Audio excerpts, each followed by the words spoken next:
नमस्कार दोस्तों। GT log podcast के इस एपिसोड में एक बार फिर आप सबका स्वागत है। जनरली हम लोग क्लाइमेट चेंज या उससे एसोसिएटेड विषयों पे आप सब लोगों से बात करते हैं और हम अपने गेस्ट के साथ में उससे रिलेटेड क्वेश्चंस को पूछते हैं और उसके रिलेटेड सॉल्यूशंस निकालने की कोशिश करते हैं।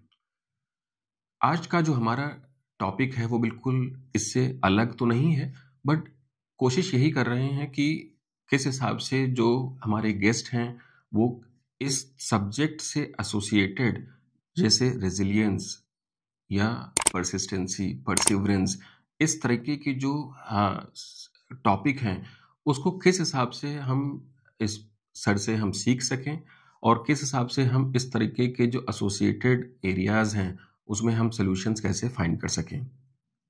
आज की जो डिस्कशन है उसको हम दो तरीके से कोशिश करेंगे बात करने की। पहला तो सर के बारे में, जो हमारे गेस्ट हैं उनकी लाइफ जर्नी से सीखने की कोशिश करेंगे, जो हमने बताया रेजिलियंस, परसिस्टेंसी, परसिवरेंस, और किस हिसाब से छोटे छोटे स्टेप्स करके एक अपने लक्ष्य को पाने के जो हम बात कर रहे हैं उसको कैसे सीखें।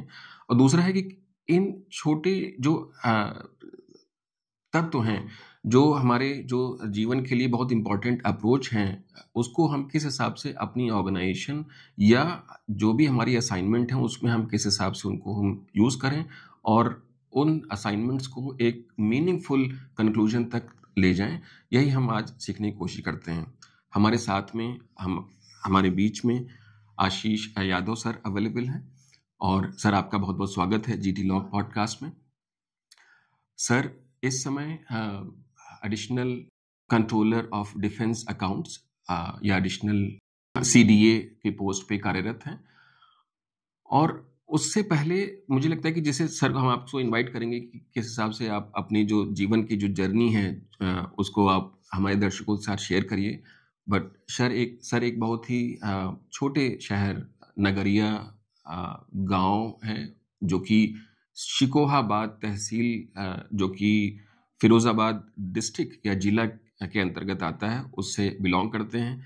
और वहाँ से शुरुआत करके और किस हिसाब से मिनिस्ट्री ऑफ डिफेंस में एक बहुत ही सराहनीय पोजीशन पे आज कार्यरत हैं। तो ये जर्नी हमें सुनने में तो बड़ी आसान लगती है, बट आई एम श्योर जब आप सब लोग इस चीज़ को महसूस करेंगे तो शायद अपने आप में एक बहुत ही अलग सा अनुभव मिलेगा। और हम यही चाहते हैं कि जिस भी सब्जेक्ट में आप सब लोग कार्यरत हों, जिस भी क्षेत्र में काम कर रहे हों, जहाँ पर भी आप लोग काम कर रहे हों, इस तरीके की लाइफ जर्नी से आप क्या सीख सकते हैं, क्या हम उसको अपने जीवन शैली में उस तरीके की जो मीनिंगफुल पोजीशंस हैं, एक्टिविटीज़ हैं, उससे हम क्या अपने जीवन में उसको हम यूज़ कर सकते हैं, उसको उपयोग कर सकते हैं। और मुझे लगता है कि शायद हम सब लोगों को एक बहुत ही नई दिशा और ज्ञान सर के डिस्कशन से मुझे मिलेगा। तो सबसे पहले तो हम सर आपको इनवाइट करते हैं और आशीष सर, आप प्लीज़ हमें बताएं अपनी जीवन की जर्नी के बारे में। और हमें लगता है कि इन बिटवीन जो हमारे क्वेश्चंस होंगे हम पूछते रहेंगे। जो हमारा पॉडकास्ट का जो तरीका है वो बिल्कुल सरल तरीके से है। आप एक लैंग्वेज, हिंदी, इंग्लिश, किसी भी मिक्स करके हम लोग बात कर लेंगे और कोशिश करेंगे कि जो डिस्कशन है उससे हम कुछ मीनिंगफुल ले करके आएँ, एक डिस्कशन को कंक्लूड करने की कोशिश करें। धन्यवाद अनुराग जी। सबसे पहले तो आपने मुझे जीटी लॉग में बुलाया, यहाँ पर आमंत्रित किया, लोगों से बात करने का, अपनी जीवन के अनुभव, अपने जीवन की जर्नी जो कि अभी चल रही है, जो अभी और नए-नए मंजिलों पे पहुँचेगी, उसकी कहाँ से शुरुआत हुई? कैसे एक छोटे से बालक से, जो गाँव के एक छोटे से गाँव, जहाँ पर अगर मैं बताऊँ तो उस गाँव में कोई भी सरकारी नौकरी में नहीं। जिला फिरोजाबाद की अगर मैं बात करूँ तो आप सब लोग जानते हैं कि स्वाग नगरी के रूप में जाना जाता है उसको, और चूड़ियों के लिए फेमस है। तो चूड़ियों के लिए फेमस है, 2 ही तरीके के लोग हैं वहाँ पर। एक जो है मज़दूर वर्ग, दूसरा दूसरा आपका जो है किसान वर्ग। तो मेरे पिता भी किसान हैं और हमारे यहाँ मज़दूरी तो नहीं लेकिन किसानी होती है। और हमारे चाचा ताऊ के जो बच्चे हैं, वो भी सब खेती में ही लोग लगे हुए हैं। थोड़े से खेती का जो है ना अच्छी खेती है, ख़ासकर हमारे यहाँ आलू, लहसुन और प्याज़ ये खेती जो है ना होती है, ज़मीन अच्छी है, तो लोगों का खाना कमाना होता है। मैं अगर अपने पिता के पढ़ाई के बारे में बात करूँ और पढ़ाई के बाद नौकरी ना करने के बारे में बात करूँ, और यह इसी में बड़ा तात्पर्य अच्छा है कि मेरे पिता ने मेरे लिए जो लक्ष्य निर्धारित किया था, मैं 6 भाई-बहन हम थे, अब तो 5 हैं, तो हम 3 बहनें, 3 भाई, उसमें भाइयों में सबसे बड़ा। तो एक सोशल प्रेशर भी था कि कुछ आगे इसकी दिशा सही हो जाएगी तो और भाइयों की दिशा भी सही हो जाएगी। तो पिता मुझे सुपरवाइज़र बनाना चाहते थे। अच्छा। हाँ, बड़ा कहते हुए चाहते थे कि सुपरवाइज़र बन जाए, ओवरसीयर बन जाए, ओवरसीयर बन जाए, हाँ। ओवरसीयर बन जाए, और आज मैं एडिशनल कंट्रोलर के पद पे हूँ। तो अगर मैं कहूँ कि एक सफल पिता वो है जिसके पुत्र ने अपने पिता के जो लक्ष्य थे, उन लक्ष्यों से आगे जो है ना अचीव किया है। अचीव किया। तो अनुराग भाई, इस मामले में तो मैं एक सफल पुत्र के रूप में जी। अपने आप को आकलन करता हूँ। जी। और जैसा कहा जाता है कि 3 ऋण सबसे बड़े होते हैं, ऋषि ऋण, गुरु ऋण और पितृ ऋण। तो उसमें पितृ ऋण यही होता है कि एक व्यक्ति जिसके जो आपको इस जीवन में लेके आया, तो उसके प्रति तो मैं पितृ ऋण की दिशा में अ, अपने आप को सफल सफल पुत्र मानता हूँ कि मेरे पिता ने जो लक्ष्य निर्धारित किए थे, एक गाँव के किसान ने। और दूसरा, समाज जो हमारा था, जैसा मैंने बताया कि मज़दूर वर्ग और किसान वर्ग, शिक्षा की तरफ तहसील ज़रूर ही शिक्षा के लिए बनी जाती, लेकिन शिक्षा हमारे गाँव में बहुत ज़्यादा अच्छी नहीं थी। मेरे से पहले अगर सरकारी नौकरी की बात करूँ तो एक व्यक्ति ही केवल फ़ौज में ड्राइवर पोस्ट पे थे। तो उन्हें भी बस उसके अलावा किसी ने कोई नौकरी नहीं हुई। 10th पास करना अपने आप में एक बहुत बड़ा अचीवमेंट माना था कि अगर 10th पास कर लिया तो बड़ा अचीवमेंट है। मैंने इंजीनियरिंग किया, तो मैं इसी में जोड़ते हुए आपको बताते हुए बड़ा क्योंकि जर्नी मेरी जो है वो 2 तरीके, उसमें 2 चीज़ें आज मैं आपसे शेयर करूँ, जो आपका लॉग है उसमें, जीटी लॉग में, अगर किसी को मेरे जीवन में अभी तक की जो जर्नी है उसमें 2 चीज़ों का आप अगर पूछेंगे तो कौन-सी 2 चीज़ें हैं? तो एक तो छोटी-छोटी सफलताएँ प्राप्त करना, उनका आनंद लेना और अगले लक्ष्य का निर्धारण करना। स्टेप वाइज स्टेप बढ़ना। Wise, step wise.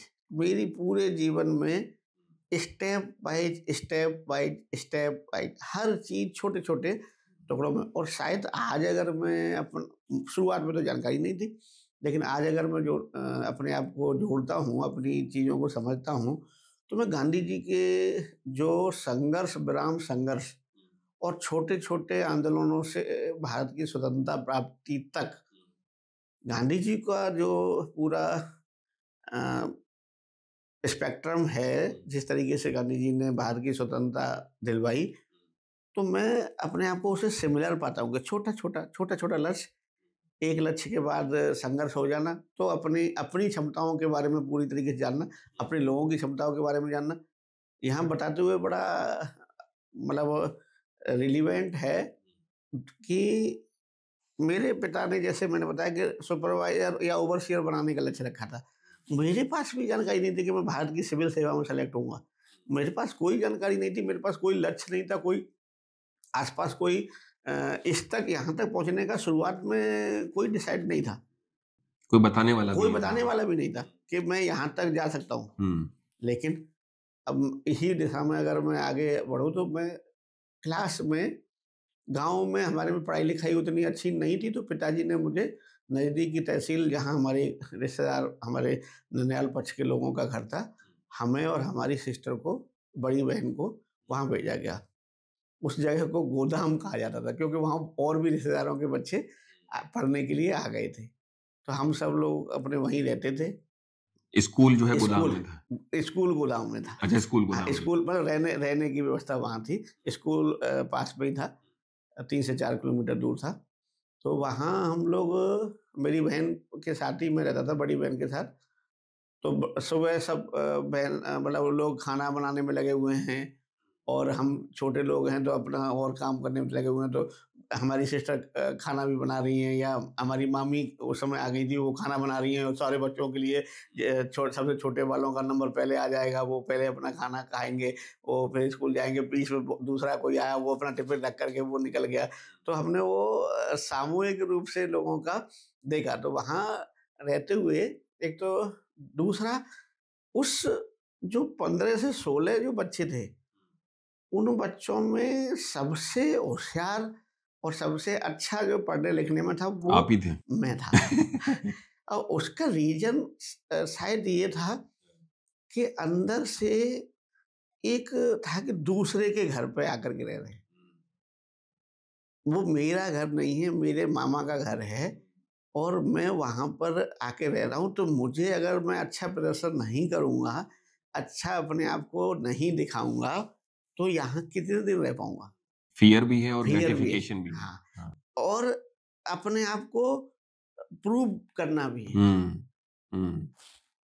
बहुत इसी दिशा में आगे क्या हुआ कि अच्छा स्कूल था, स्कूल में अच्छे टीचर मिले और क्लास में फर्स्ट, सेकंड, थर्ड पोज़ीशन पे मैं आने लगा, शुरुआत से ही। तो मैं आज अगर बोलूँ कि कॉम्पिटिशन की अगर मैं बात करूँ अपनी जर्नी में से वो पार्ट निकालता हूँ, तो कॉम्पिटिशन वो भी हेल्दी कॉम्पिटिशन। और अपनी जैसे मेरी एक क्षमता जो है, जो आज मुझे तो ख़ैर जानकारी बाद में हुई, मेरे साथी लोगों के द्वारा वो मुझे बताया गया कि आशीष जो तुम्हारी सबसे बड़ी काबिलियत है वो गॉड गिफ्टेड है, वो है मेमोरी, अच्छा, याददाश्त जो है। याददाश्त। हुँ, मुझे छोटी-छोटी चीज़ें भी याद रहती हैं, हालाँकि बड़ी नुकसानदेह है। हुँ। जीवन के और क्षेत्रों में छोटी-छोटी बातें याद रखना बड़ा परेशानी है। हाँ। लेकिन उस जो ईश्वरीय प्रदत्त अगर चीज़ है, मैं इसको और डिफ़ाइन करूँ, तो ये ईश्वरीय प्रदत्त नहीं है। हो सकता है कि इसमें अगर बात करें तो छोटी उम्र में जो बच्चा होता है, अगर वो मेमोरी को मतलब मेमोरी की जो टेक्निक है मतलब रिवीजन करना, चीज़ों को रिवाइज़ करना। जैसे मैं आपके एग्ज़ाम्पल यहीं पर रिलेवेंट है कि मैं आप के जीटी लॉ के इस सेंटर में आज से कोई 2 ढाई साल पहले ऐसे ही जो है ना आया था और वहाँ से मेरे माइंड में ये लोकेशन फिट थी कि मुझे यहाँ तक बोलना है। तो मेरे लोग मुझे बोलते हैं कि उसको हर इंट्यूजन बहुत अच्छा है और चीज़ों को लिंकेज अच्छा है। तो ये शुरुआत में डेवलप कहाँ से हुआ? डेवलप हुआ ये डेवलप होता है। मैं जो भी बच्चे या जो भी अभिभावक सुन रहे हैं, ये गॉड गिफ्टेड नहीं है, ये डेवलप होता है। हुँ, लोग ज़रूर बोलते हैं और मैं उनको उनको श्रेय भी देता हूँ कि ये भगवान की देन है, लेकिन सही मायने में ये भगवान की देन नहीं है, ये स्वयं सिद्ध एक जो है ना स्किल है, मतलब इस स्किल को बिल्ड किया जा सकता है। बिल्ड किया जा सकता है। वेरी ये नाइस। ईश्वरीय जो है ना पद्धति नहीं है, वो हर व्यक्ति में समान होती है। इसका अगर रीज़न यहीं रिलेवेंट है, इसलिए मैं यहीं पर बताना चाहता हूँ कि आप रिवीजन करिए, लिखिए। मैं दूसरे नंबर पे जो चीज़ बताऊँगा कि मैं हर चीज़ को अपनी को लिखता हूँ और उसे रिवाइज़ करता हूँ। हुँ, दूसरा जो है वो है छोटे-छोटे लक्ष्यों को पाना। जैसे जब क्लास 2 या 3 में था, तो मैं तीसरे स्थान पे आया। तो मेरा लक्ष्य उस अगले साल का ये था कि मुझे इतना पढ़ना है कि मेरे 2 दोस्त थे श्याम और पंकज। तो हम 3 फर्स्ट, सेकंड, थर्ड रहते थे। आशीष, श्याम, पंकज या श्याम, पंकज, आशीष ये सीरीज़ थी। मुझे ये पता था कि इन दोनों में मेरे से ज़्यादा अगर कोई चीज़ है वो 2 चीज़ें हैं। एक का राइटिंग बहुत अच्छा है और एक के पास अदर करिकुलम एक्टिविटीज़ ज़्यादा में वो आगे है। अब इन दोनों से आगे अगर अपने आप को परफॉर्मेंस में लेके आना है, ये छोटा-सा लक्ष्य बनाया कि क्लास 4th में पहले स्थान तक पहुँचना है, तीसरे से। तो ये लक्ष्य निर्धारित किया, तो उसके लिए ज़रूरी था कि पंकज जैसी राइटिंग होनी चाहिए और श्याम जैसी और चीज़ों में, एक्टिविटीज़ में आगे बढ़ना है। तो दोनों की ये सुपरलेटिव डिग्री वाली चीज़ें हैं। मेरे पास ये नहीं, मेरे पास अच्छी चीज़ क्या है कि मेरे पास मेमोरी है, मेरे पास रिवीजन है। मैं इनसे ज़्यादा समय लगाऊँगा तो मैं इनसे आगे पहुँचूँगा। मैंने अपने आप को थोड़ा-सा संघर्ष में डाला और संघर्ष में डाल कर के उसको, मुझे ये था कि ये 4 घंटे अगर पढ़ रहा है तो मैं इससे 1 घंटा एक्स्ट्रा पढ़ूँगा। अब छोटा चौथे क्लास का बच्चा इतना बुद्धिमान नहीं है, लेकिन उसे ये पता है कि ये 2 चीज़ें अगर मेरी आ जाए, मेरा राइटिंग अच्छा हो जाए तो मैं पंकज को क्रॉस कर सकता हूँ और मैं अदर करिकुलम एक्टिविटीज़ में हुआ तो टीचर्स का प्री हो सकता हूँ, वो श्याम जैसा। तो मैं दोनों की स्किल को अपनी मेहनत से बिल्ड करने के लिए लग ठान गया, लिया आपने। लग गया। हुँ। और चौथे में तो नहीं पा पाया, लेकिन 6वीं क्लास में मैंने वो पा ली। हुँ।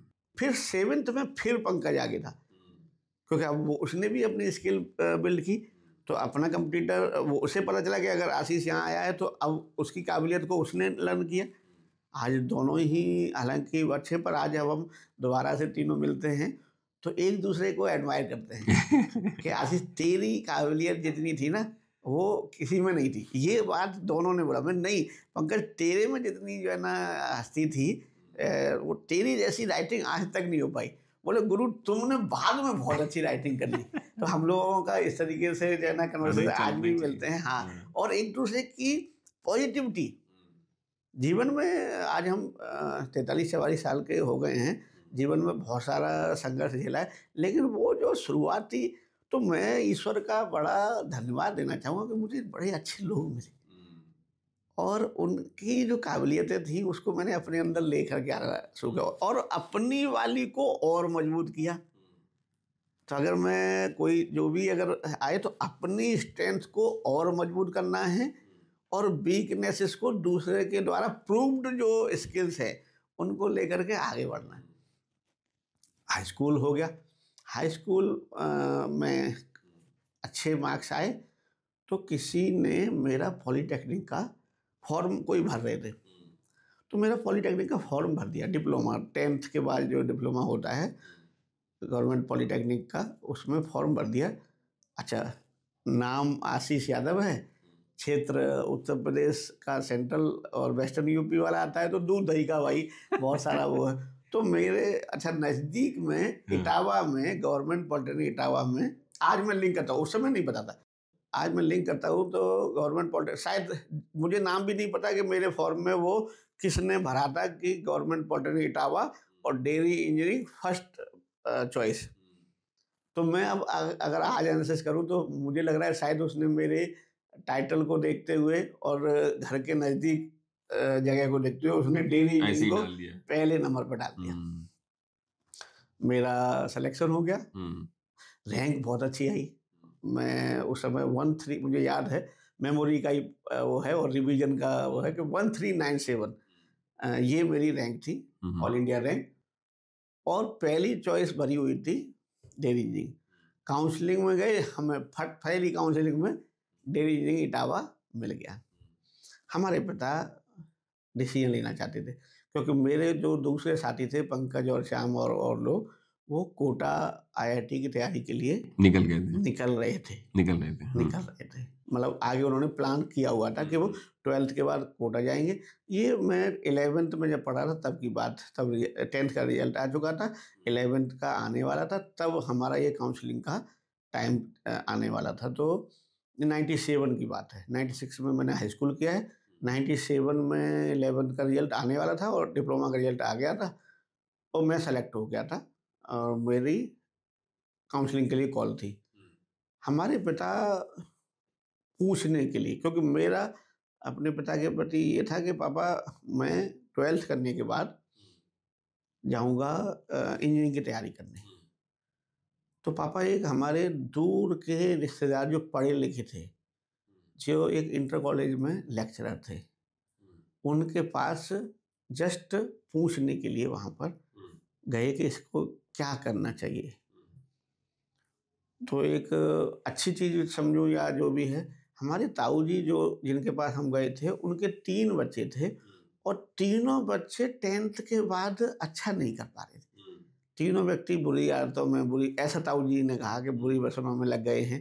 तो ताऊ जी ने कहा कि तुम जो है ना 10th पास कर लिए हो, अब तुम्हारे बिगड़ने के दिन शुरू हो गए। शुरू में हाँ, ये वो था जो तरुण अवस्था से युवा अवस्था की तरफ जो बदलाव होता है, इसमें लोग बोलेंगे डिस्ट्रैक्शन चांसेस बढ़ डिस्ट्रैक्शन जाते हैं। चांसेस बढ़ जाते हैं जब स्कूल छोड़ करके आप कॉलेज की दिशा में आगे बढ़ते हैं।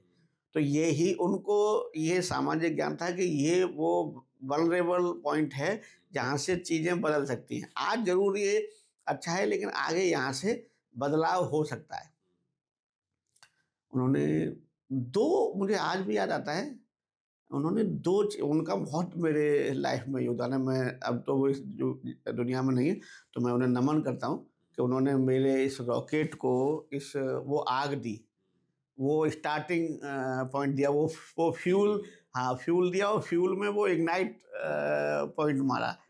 उन्होंने मुझे कहा कि तुम अगर इतने ही होशियार हो, तो तुम जहाँ जो तुम्हें मिला है, इसमें जाओ और यहाँ पहला स्थान लेकर के दिखाओ, फिर हम तुमको कोटा भेजेंगे। चैलेंज कर दिया। चैलेंज कर दिया और वो चैलेंज एक्सेप्टेड बाय मी। अरे वाह! और मैं 11वीं के रिजल्ट के साथ ही साथ डिप्लोमा करने चला गया।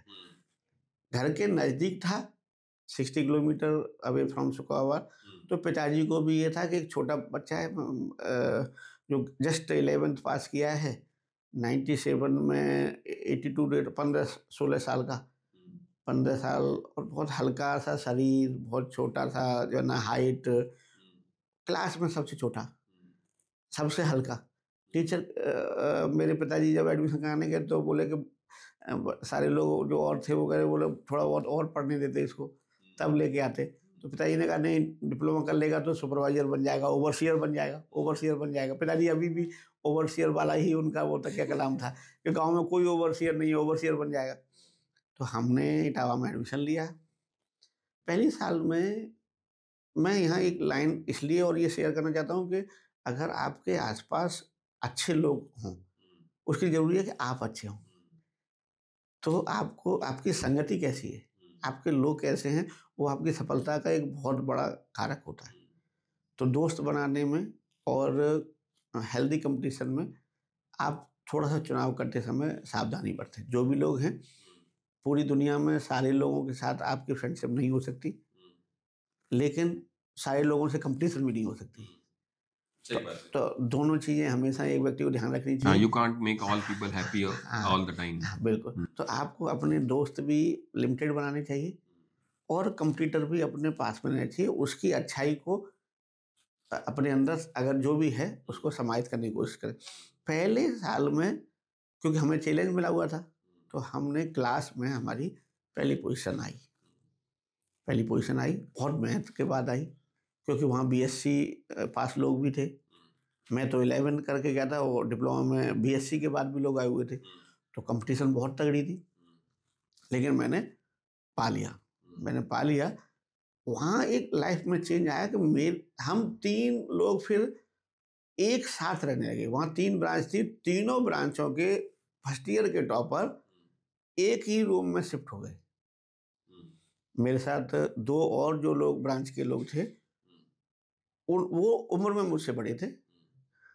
लेकिन हम तीनों में समानता क्या थी कि हम तीनों अपनी-अपनी ब्रांच के फर्स्ट ईयर के टॉपर थे।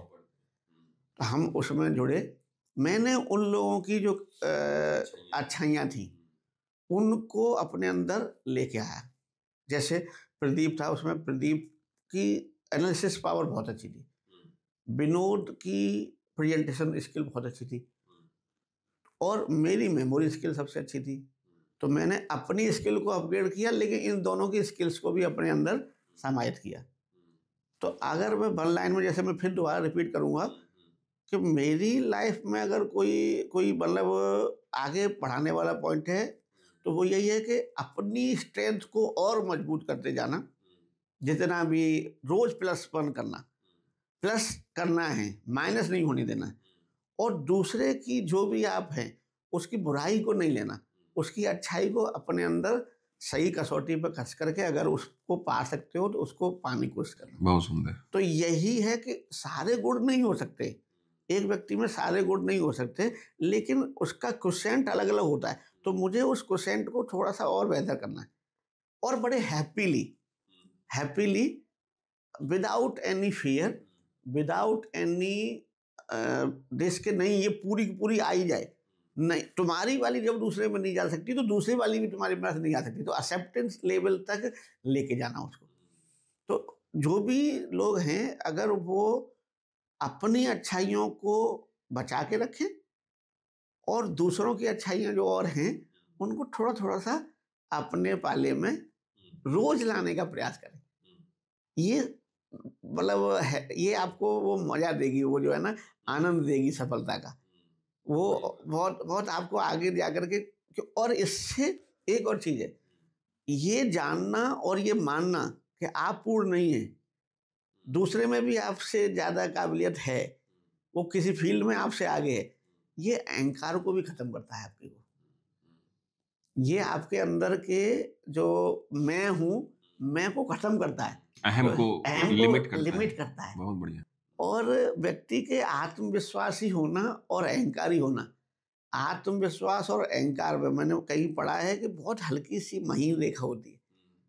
मैं आपसे बात कर रहा हूँ तो कौन सा मेरा स्टेटमेंट आत्मविश्वास के दायरे में आ रहा है और कौन सा अहंकार की दिशा में जा रहा है, ये भी मुझे हर समय एहसास होना चाहिए। तो उसके लिए ज़रूरी क्या है कि मध्यम मार्ग में रहिए। डाउन फील करें तो नीचे देखिए हाँ। कि कितने लोग आपसे नीचे हैं। और जब बहुत ज़्यादा जो है ना अहंकार आने लगे तो अपने से ऊपर देखिए कि कितने लोग और आपसे ऊपर हैं। आप बीच में अपनी गाड़ी चलाते रहिए, एक्सीडेंट नहीं होगा। और ये नेचुरल भी है नेचुरल है कि क्योंकि आपसे ऊपर हमेशा लोग रहेंगे और आपसे नीचे भी रहेंगे। भी लोग रहेंगे। बस ये है कि सही समय पे सही आदमी को अपना कंपटीटर बनाइए, अपने मन में सही आदमी को, किससे कंपटीशन लीजिए, क्योंकि आप इतने बड़े मानदंड, इतने बड़े जो है ना के साथ कंपटीशन मानने लगेंगे तो आप का ना खुद का खुद रहेगा, ना ही वहाँ तक तो पहुँचने वाला है ही नहीं। तो किसको चुनना है वो भी बहुत ज़रूरी है। तो selection is the basically most important criteria. तो इससे जो आत्मविश्वास और घमंड वाली लाइन है, इसमें आत्मविश्वासी रहना चाहिए व्यक्ति को, अहंकार की स्थिति को नहीं आना चाहिए। अहंकार की स्थिति कभी नहीं आनी चाहिए क्योंकि अहंकार जो है ना आपकी प्रगति को रोकता है। बिल्कुल ठीक बात है। आपको वो अहंकार आते ही आपकी वो चीज़ें वहाँ पर रुक जाएँगी, फिर वो आगे नहीं बढ़ेगी क्योंकि एक्सेप्टेंस लेवल आपकी खत्म हो गई। हमें प्रोग्रेस करने की इच्छा नहीं रही। इच्छा नहीं रही। तो मैं 10th के बाद डिप्लोमा किया, डिप्लोमा के बाद फिर फाइनल ईयर में मैंने वहाँ पर हाईएस्ट परसेंटेज थे मेरे और 21 ईयर का रिकॉर्ड ब्रेक हुआ था। और ये धन्यवाद देना चाहूँगा ताऊ जी का कि उन्होंने वो जो फ्यूल दिया, वो जो इग्नाइट किया, मैं लौट करके फिर हाँ, इसी समय मेरा कॉलेज कैंपस भी सिलेक्शन हुआ। कॉलेज कैंपस सिलेक्शन हुआ और छोटी उम्र 17 साल, साढ़े 17 साल की उम्र में मेरी जॉब लगी पहली। एमपी में देवास एक जगह है। हाँ, देवास है। उज्जैन से आगे बड़ा इंडस्ट्रियल एरिया, वहाँ पर सौरभ मिल्क प्रोडक्ट्स करके उसमें मेरी जॉब लगी। मैं वहाँ गया, 1 महीने रहा, लेकिन वहाँ मुझे लगा कि अभी मेरे लिए समय नहीं है नौकरी करने का। मुझे अपनी आगे की अब अगला लक्ष्य जो था वो बना कि मुझे बीटेक करना है। बीटेक करना है और या मतलब बीटेक इंजीनियरिंग करना है। तो अब उसके लिए क्या था कि ताऊ जी से आकर के मिलना है, ताऊ जी को बताना है कि आपने लक्ष्य दिया था वो प्राप्त कर लिया है, अब आगे नेक्स्ट बताइए। नेक्स्ट बताइए। मैं वहाँ से आया तो अब ज़रूरत थी कि एक उसमें एक टेक्निकल फ्लॉ हुआ कि डेयरी इंजीनियरिंग से बीटेक होने के लिए डायरेक्ट सेकंड ईयर में एडमिशन खुल चुके थे और डेयरी इंजीनियरिंग से अगर आप बीटेक हैं, आपके अच्छे परसेंटेज हैं, आपको डायरेक्ट सेकंड ईयर में एडमिशन मिलेगा, लेकिन ब्रांच आपको फूड टेक्नोलॉजी ही मिलेगी क्योंकि डेयरी इंजीनियरिंग से लिंक ब्रांच ही फूड टेक्नोलॉजी है। ओपन नहीं था। यहाँ पर मेरा जो है ना डेयरी से थोड़ा-सा मोह भंग हुआ था और मैं कोर ब्रांच में जाना चाहता था, इलेक्ट्रिकल, मैकेनिकल, सिविल, इस तरीके से, क्योंकि मेरा लक्ष्य यहाँ इंजीनियरिंग सर्विसेज का बना था। क्योंकि डिप्लोमा में एक मेरे टीचर थे, जो इंजीनियरिंग सर्विसेज की तैयारी कर रहे थे। तो मैं उनको देख कर के, वो लगातार इंजीनियरिंग सर्विसेज की तैयारी करते थे, साथ में हमें पढ़ाते भी थे। वहाँ उनको देखते हुए मेरा अगला लक्ष्य जो बना था, वो इंजीनियरिंग सर्विसेज की तरफ बना था। मैं आया, मैंने इंटरमीडिएट दोबारा से किया। 11वां करके गया था, 11वां diploma all UP first position, फिर अब इंटरमीडिएट किया। तो और आज भी जो है ना, मुझे पता है कि मुझे गर्व होता है कि मैंने अपने पिता के सपनों को जिया। उनके जो सपने थे उनको मेरी वजह से, अरे वो सुगर सिंह का बालक है, बहुत होशियार है, और सुगर सिंह को भी हमने पढ़ाया है, अब उसके बालक को भी हम पढ़ा रहे हैं। तो ये जो है ना, वो पिता को एक सम्मान देना, मेरी जो है ना, मैं भाग्यशाली हूँ जो मैं ये कर पाया।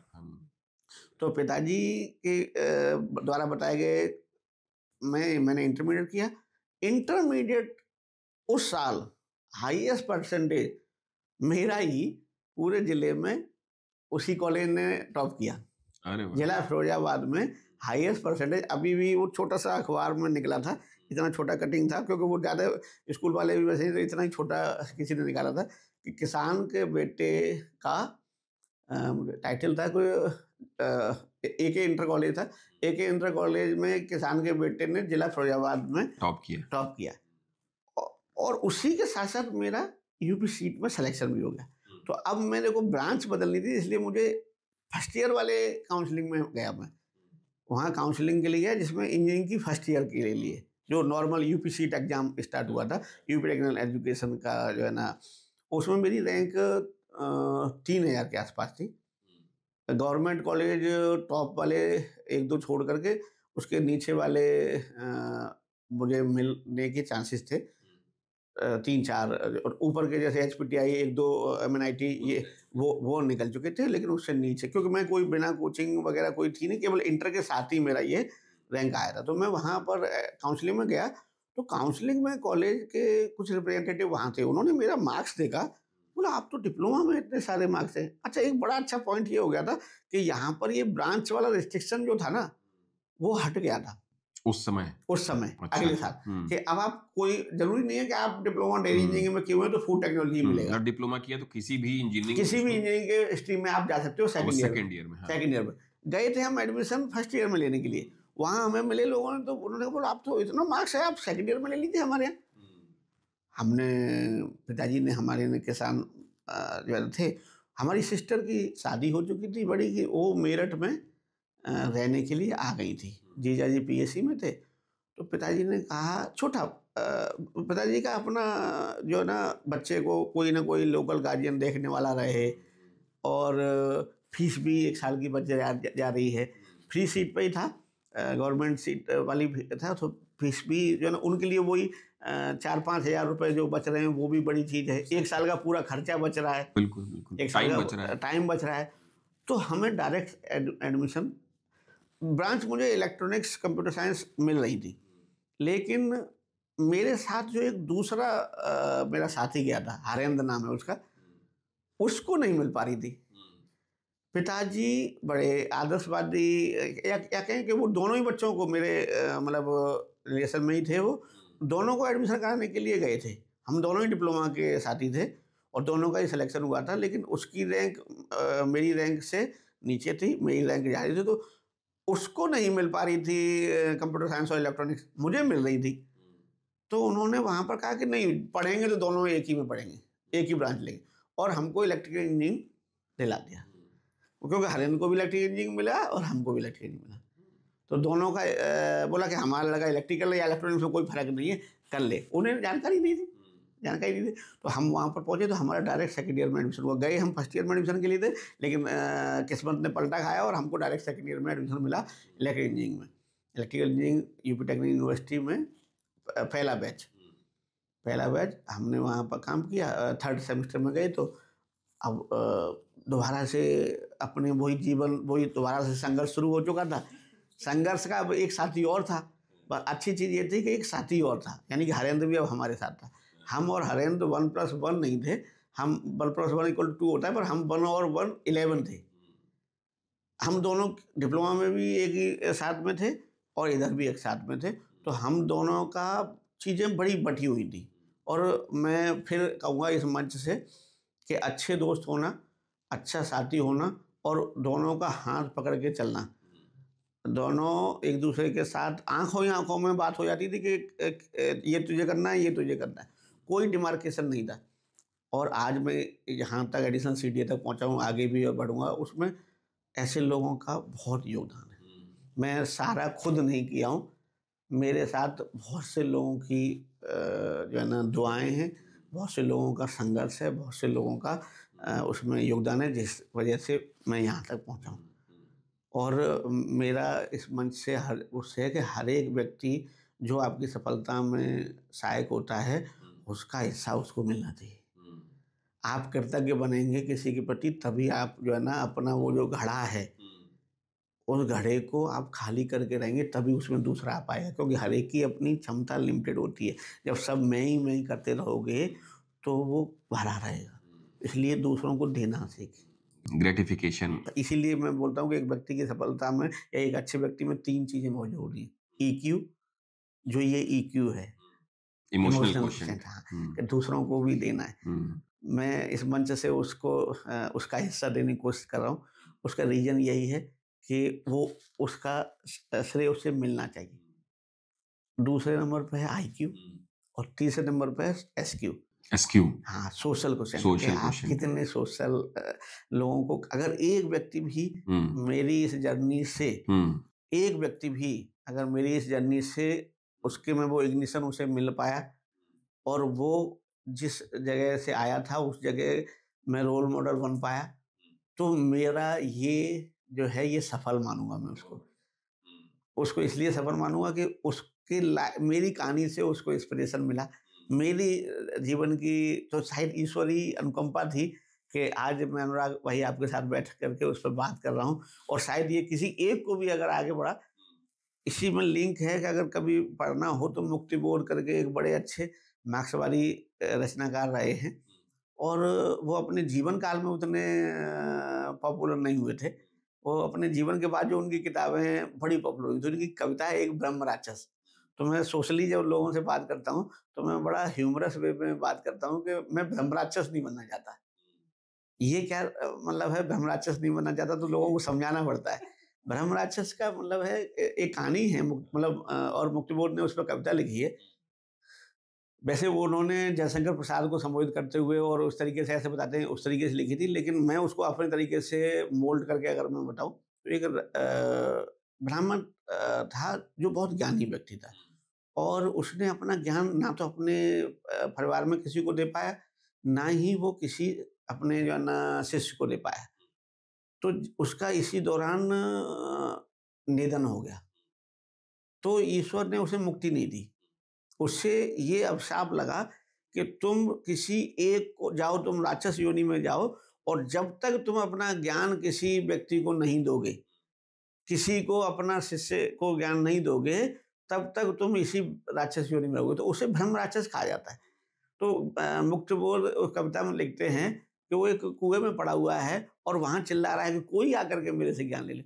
तो मैं एक ये भी है कि मैं अपनी चीज़ आपके इस जीटी लॉग के माध्यम से और उसके माध्यम से मैं ये ब्रह्म राक्षस बनने की जो प्रक्रिया है, इसको ख़त्म करना चाहता हूँ कि मैं अगर एक व्यक्ति तक भी अगर मेरा ये जो है वो पहुँच गया, तो मैं उस दिशा में नहीं होऊँगा। तो फ्रैंकली स्पीकिंग इस जो है ना इट्स माई जस्ट ग्रेटिट्यूड, और मैं जो है ना लोगों को जो देना चाहता हूँ वो आपके माध्यम से पहुँचाना चाहता हूँ। उससे क्या होगा? उससे क्या होगा कि मेरी पहुँच अगर मैं इसी इसी में अपनी जर्नी के आगे इंजीनियरिंग का जाऊँ, तो इंजीनियरिंग में अब मैं 4th सेमेस्टर में जब 3rd सेमेस्टर में मेरा नॉर्मल बस ये था कि जाकर के कोप अप करना था। 4th सेमेस्टर में अब मेरी वो संघर्ष वाली स्थिति थी, वो दोबारा से आगे बढ़ी, और मैंने अब क्लास में 4th-5वीं पोजीशन पे आ चुका था।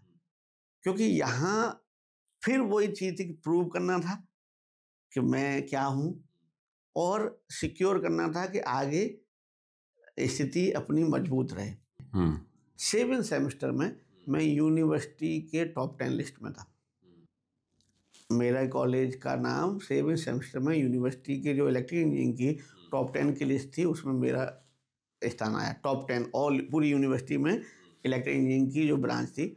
और लास्ट में मैं और ज़्यादा मेरे मार्क्स जो बढ़ते थे, वो थर्ड सेमेस्टर से अगर मैं लास्ट 8 सेमेस्टर तक की बात करूं, तो मेरे मार्क्स का जो राइटिंग था वो 5-5, 6-6% था। मैंने 60% से 89 और 90% तक की डिस्टेंस तय की। यानी कि कहाँ जहाँ थर्ड सेमेस्टर में 60-63 था, फोर्थ में 67, फिर 72, 75, 79, 85, 89, इस तरीके से मैंने वो राइज किया। तो इसका अगर कोई आप पूछें, हम लोग टेक्निकली दोनों लोग हैं, तो मैं पिछली गलतियों से अपने आप को सीख करके आगे अगले सेमेस्टर में ये वाली चीज़ को इस तरीके से अच्छा प्रेजेंटेशन करना है, अच्छी चीज़ करनी है, ज़्यादा मेहनत करनी है। हरिन का भी इसमें बहुत बहुत योगदान रहा। हम दोनों हमेशा एक साथ थे। जब मैं 7 सेमेस्टर में था, तभी मेरा पीएसयू में सिलेक्शन होना शुरू हो गया। तो सबसे पहला जो एग्ज़ाम मैंने दिया था वो दिल्ली मेट्रो का दिया था। दिल्ली मेट्रो का एग्ज़ाम निकला और मैंने उसको क्वालिफाई किया। उसी साल हरियाणा पब्लिक सर्विस कमीशन भी मैंने क्वालिफाई किया। ये कब? ये 2004 की बात है, 4 की बात है। तो दिल्ली मेट्रो इसी मेरे कॉलेज दिल्ली मेट्रो का मेरा इंटरव्यू हो चुका था और वो थोड़ा सा टाइम पीरियड बाकी था। तो 3 महीने के लिए 4 महीने का समय बीच में था। मुझे कॉलेज ने अपने यहाँ ही जो है ना रखा कि आप यहीं रहिए, आप बढ़िया पढ़ने का बड़ा अच्छा था। मेरे कॉलेज में जो मेरे एचओडी थे श्री जयगोपाल जी, और मेरे जो कॉलेज के जो प्रिंसिपल साहब थे श्री पीपी गुप्ता जी, उनको मेरी काबिलियत का बड़ा नॉलेज था। तो मुझे ये अधिकार मिला हुआ था कि अगर लाइब्रेरी में कोई किताब अगर आशीष लिख करके देता है और वो लाइब्रेरी में अवेलेबल नहीं है, तो लाइब्रेरियन को ये सीधा आदेश था कि वो खरीदवा करके मंगा करके दे दी जाए, क्योंकि वो जिम्मेदार व्यक्ति है, जिम्मेदार बच्चा है, सही ढूंढ करके लेके आए तो औरों को भी फायदा मिलेगा। और उसका ये हुआ कि मुझे कॉलेज में 3-4 महीने के लिए 10,000 स्टाइपेंड पे एज ए टीचिंग एसोसिएट्स उन्होंने रखा टिल द टाइम मेरी जब तक ज्वाइनिंग आना बाकी था। फिर मैंने दिल्ली मेट्रो ज्वाइन किया as a junior engineer. Delhi metro में रहते हुए मेरा सेल में, इफ्को में और एमटीएनएल में अगले 6 महीने में सिलेक्शन हुआ। फिर मैंने दिल्ली मेट्रो के बाद एमटीएनएल ज्वाइन किया। एमटीएनएल के टाइम में ही मुझे सिलेक्शन मिला आईयूसीएल में और ओएनजीसी में। तो मैं टोटल 14 जगह सेलेक्ट हुआ हूँ। तो अगर व्यक्ति, मैं ऐसे ह्यूमरस वे में लोगों को बोलता था कि अपनी काबिलियत को बढ़ाते रहो, तो एक दिन ऐसा होगा कि ये टैंक जो आपका है ना, हम लोगों की हर एक की 2 चीज़ें होती हैं। एक लर्निंग का टैप होता है, जिससे अगर मैं एक टंकी देखूँ, थोड़ा एनालॉजी में अगर बात करूँ, एक टंकी है, उसमें लर्निंग वाला जो है वो एक टैप लगा हुआ है और एक भूलने वाला नीचे टैप लगा हुआ, वो एक होल है। वो तो सबका समान स्पीड से चल रहा है। भूलने वाला जो अपना ये जो ऊपर लर्निंग का टैप है, इसकी स्पीड बढ़ा लेता है, इसमें से पानी ज़्यादा आने लगे लर्निंग वाले में। वो टाइम के साथ, वो कैपेबिलिटी जनरेट करने के साथ साथ, वो स्किल के साथ, अगर ये टैप ऊपर जो लर्निंग वाला इसकी स्पीड और इसकी वो आपने बढ़ा ली क्षमता, और नीचे वाली की क्षमता सबकी समान है, भूलने वाली, वो तो टंकी अपने आप खाली होगी। ऊपर वाली बढ़ाई तो एक दिन टैंक भर जाएगा। उस दिन एनटीपीसी, ओएनजीसी, आईओसीएल सारे सारे अपना अपना कटोरा लेके आएंगे, भाई तुम हमारे यहाँ आ जाओ, तुम हमारे यहाँ आ जाओ। तो काबिलियत ये है कि आपको अपनी ये लर्निंग कैपेबिलिटीज बढ़ानी होगी। मैंने एमटीएनएल ज्वाइन किया as a junior telecom officer, क्योंकि दिल्ली में ही पोस्टिंग मिल गई थी। सेल में राउरकेला में उन्होंने डिसाइड किया था, इफ्को वालों ने डिसाइड नहीं किया था कि कहाँ जाना है। उन्होंने कहा पहले आप ट्रेनिंग के लिए आइए, फिर हम आगे भेजेंगे। दिल्ली एमटीएनएल ने क्लियर कट बता दिया था कि आपको दिल्ली में पोस्टिंग मिलेगी। एमटीएनएल 2 ही जगह था, दिल्ली और मुंबई, तो मैंने दिल्ली ज्वाइन कर लिया। कनॉट प्लेस में किदेवी भवन में मेरी मंजिल को वहाँ पर रोका गया। मैं वहाँ as a junior telecom officer broadband network operating centre में मेरी पोस्टिंग मिली। अब एक जीवन में एक अच्छी पोस्ट पर पहुँच चुके थे, थोड़ा सा आराम किया। फिर अब संघर्ष शुरू हुआ। अब इस बात का संघर्ष हुआ कि इंजीनियरिंग सबसे क्वालिफाई करना। तो पहले डिप्लोमा के बाद, फिर बीटेक के बाद, अब यहाँ इंजीनियरिंग सबसे की बात शुरू। इलेक्ट्रिकल इंजीनियरिंग मेरा सब्जेक्ट था, तो इलेक्ट्रिकल इंजीनियरिंग से 2005 में मैंने इलेक्ट्रिकल इंजीनियरिंग से इंजीनियरिंग सर्विसेज का इंटरव्यू दिया। मुझे अभी भी याद है, मेरे मार्क्स अच्छे आए, पुरुषोत्तम अग्रवाल का बोर्ड था, मेरा सिलेक्शन हुआ, लेकिन रैंक नीचे थी। और इसी साल मुझे पता चला, एक मित्र ने मुझे मिला, बोले यार तुम इंजीनियरिंग सर्विसेज के बाद फिर सिविल सर्विस की तैयारी करोगे, तो तुम पहले ही क्यों नहीं इंजीनियरिंग सर्विसेज के छोड़ो और सिविल सर्विस की तैयारी शुरू करो। और आज कुलदीप जैन उसमें बहुत बड़ा योगदान था, आज मेरा मित्र वो यूपीपीसीएस में है, उसने कहा आशीष भाई आपको आपकी काबिलियत का अनुमान नहीं है, आप जैसी क्षमताएं बहुत कम लोगों में हैं। वो जामन था मेरे लिए, जो मुझे जो है ना अनुमान लगा, मतलब बोला था कि क्या चुप साध रहा बलवाना, तो तेरी अंदर कितनी ताकत है, तेरी जैसी मेमोरी तो किसी के पास होती नहीं है, इतना शार्प मेमोरी यहाँ सिविल सर्विस में बहुत कम लोगों के पास है, तो तुम क्या करो। उस समय स्केलिंग का बहुत बड़ा प्रॉब्लम था, स्केल हो जाता था, इससे प्रीलिम्स क्वालिफाई होने में जो इलेक्ट्रिकल इंजीनियरिंग या इस तरीके की चीज़ें, वो पेपर को आपके नंबर स्केल किया जाता था, तो उसमें प्रीलिम्स निकालना इलेक्ट्रिकल इंजीनियरिंग से बड़ा टफ हो रहा था। मैंने दिया था लेकिन निकला नहीं था मेरा, तो मैंने वहीं पर अपना लक्ष्य बदला और अब लक्ष्य सिविल सर्विस हुआ। उसमें कुलदीप जैन का बहुत बड़ा योगदान है, सिविल सर्विस का लक्ष्य हुआ और सब्जेक्ट बदल दिया। पहले मैं इलेक्ट्रिकल इंजीनियरिंग के साथ साथ हिंदी साहित्य पे काम कर रहा था, क्योंकि हिंदी साहित्य मेरा बड़ा प्रिय सब्जेक्ट रहा है, तो हिंदी साहित्य और इलेक्ट्रिकल इंजीनियरिंग। लेकिन यहीं पर अच्छा नौकरी एमटीएनएल में साथ में चल रही है।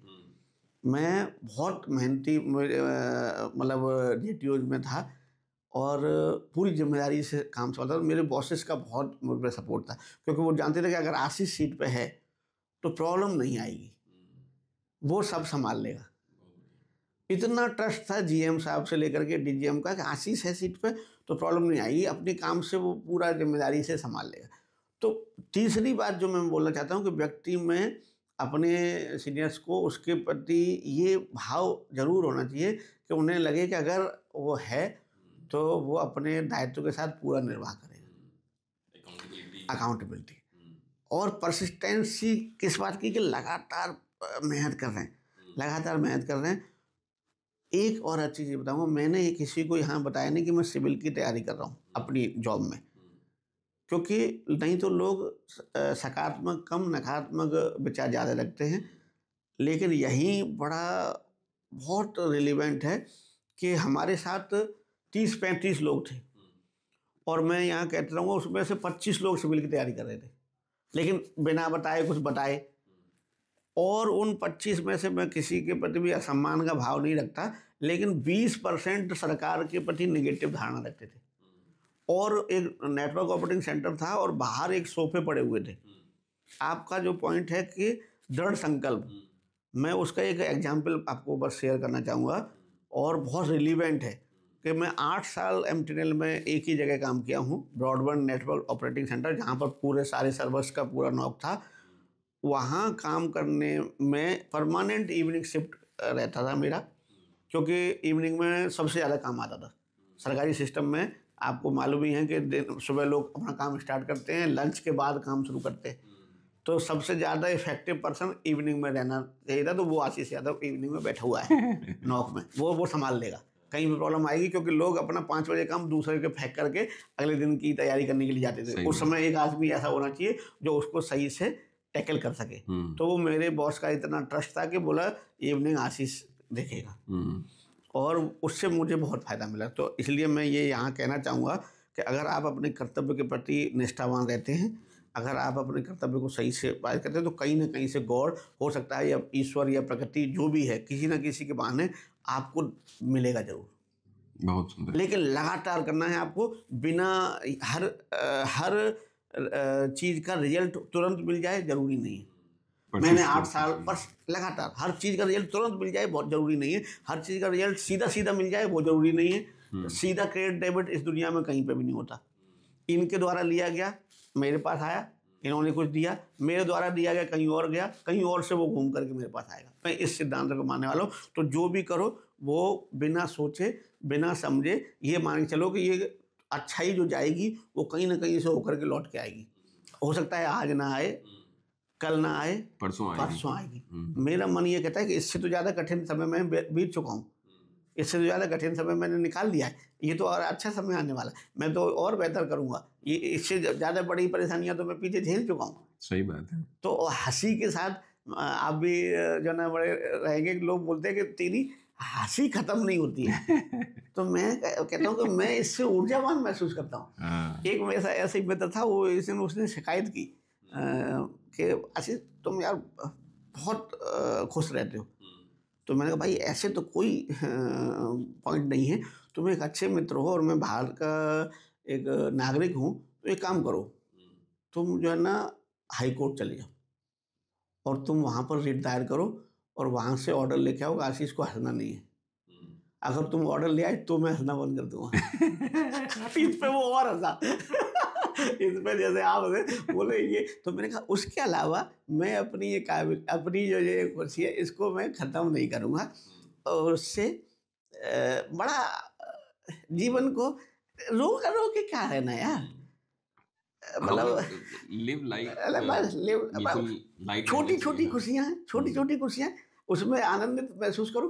अपने को घमंड और आत्मविश्वास वाली लाइन का बड़ा अच्छा आकलन है, उतने को ध्यान रखो और बढ़िया अपने को भी प्रेज करो। कभी भी मैं बता रहा हूँ कि आप अगर अपने आप को ये बोलने लगोगे कि मैं खराब हूँ, मेरे पास ये नहीं है, मेरे पास वो नहीं है, मैं मोटिवेशन के लिए ही आपको बताऊँ, मैं बहुत से लोगों को कहता हूँ कि अच्छा बहुत से लोग रोते हैं मेरे पास ये नहीं है, मेरे पास वो नहीं है।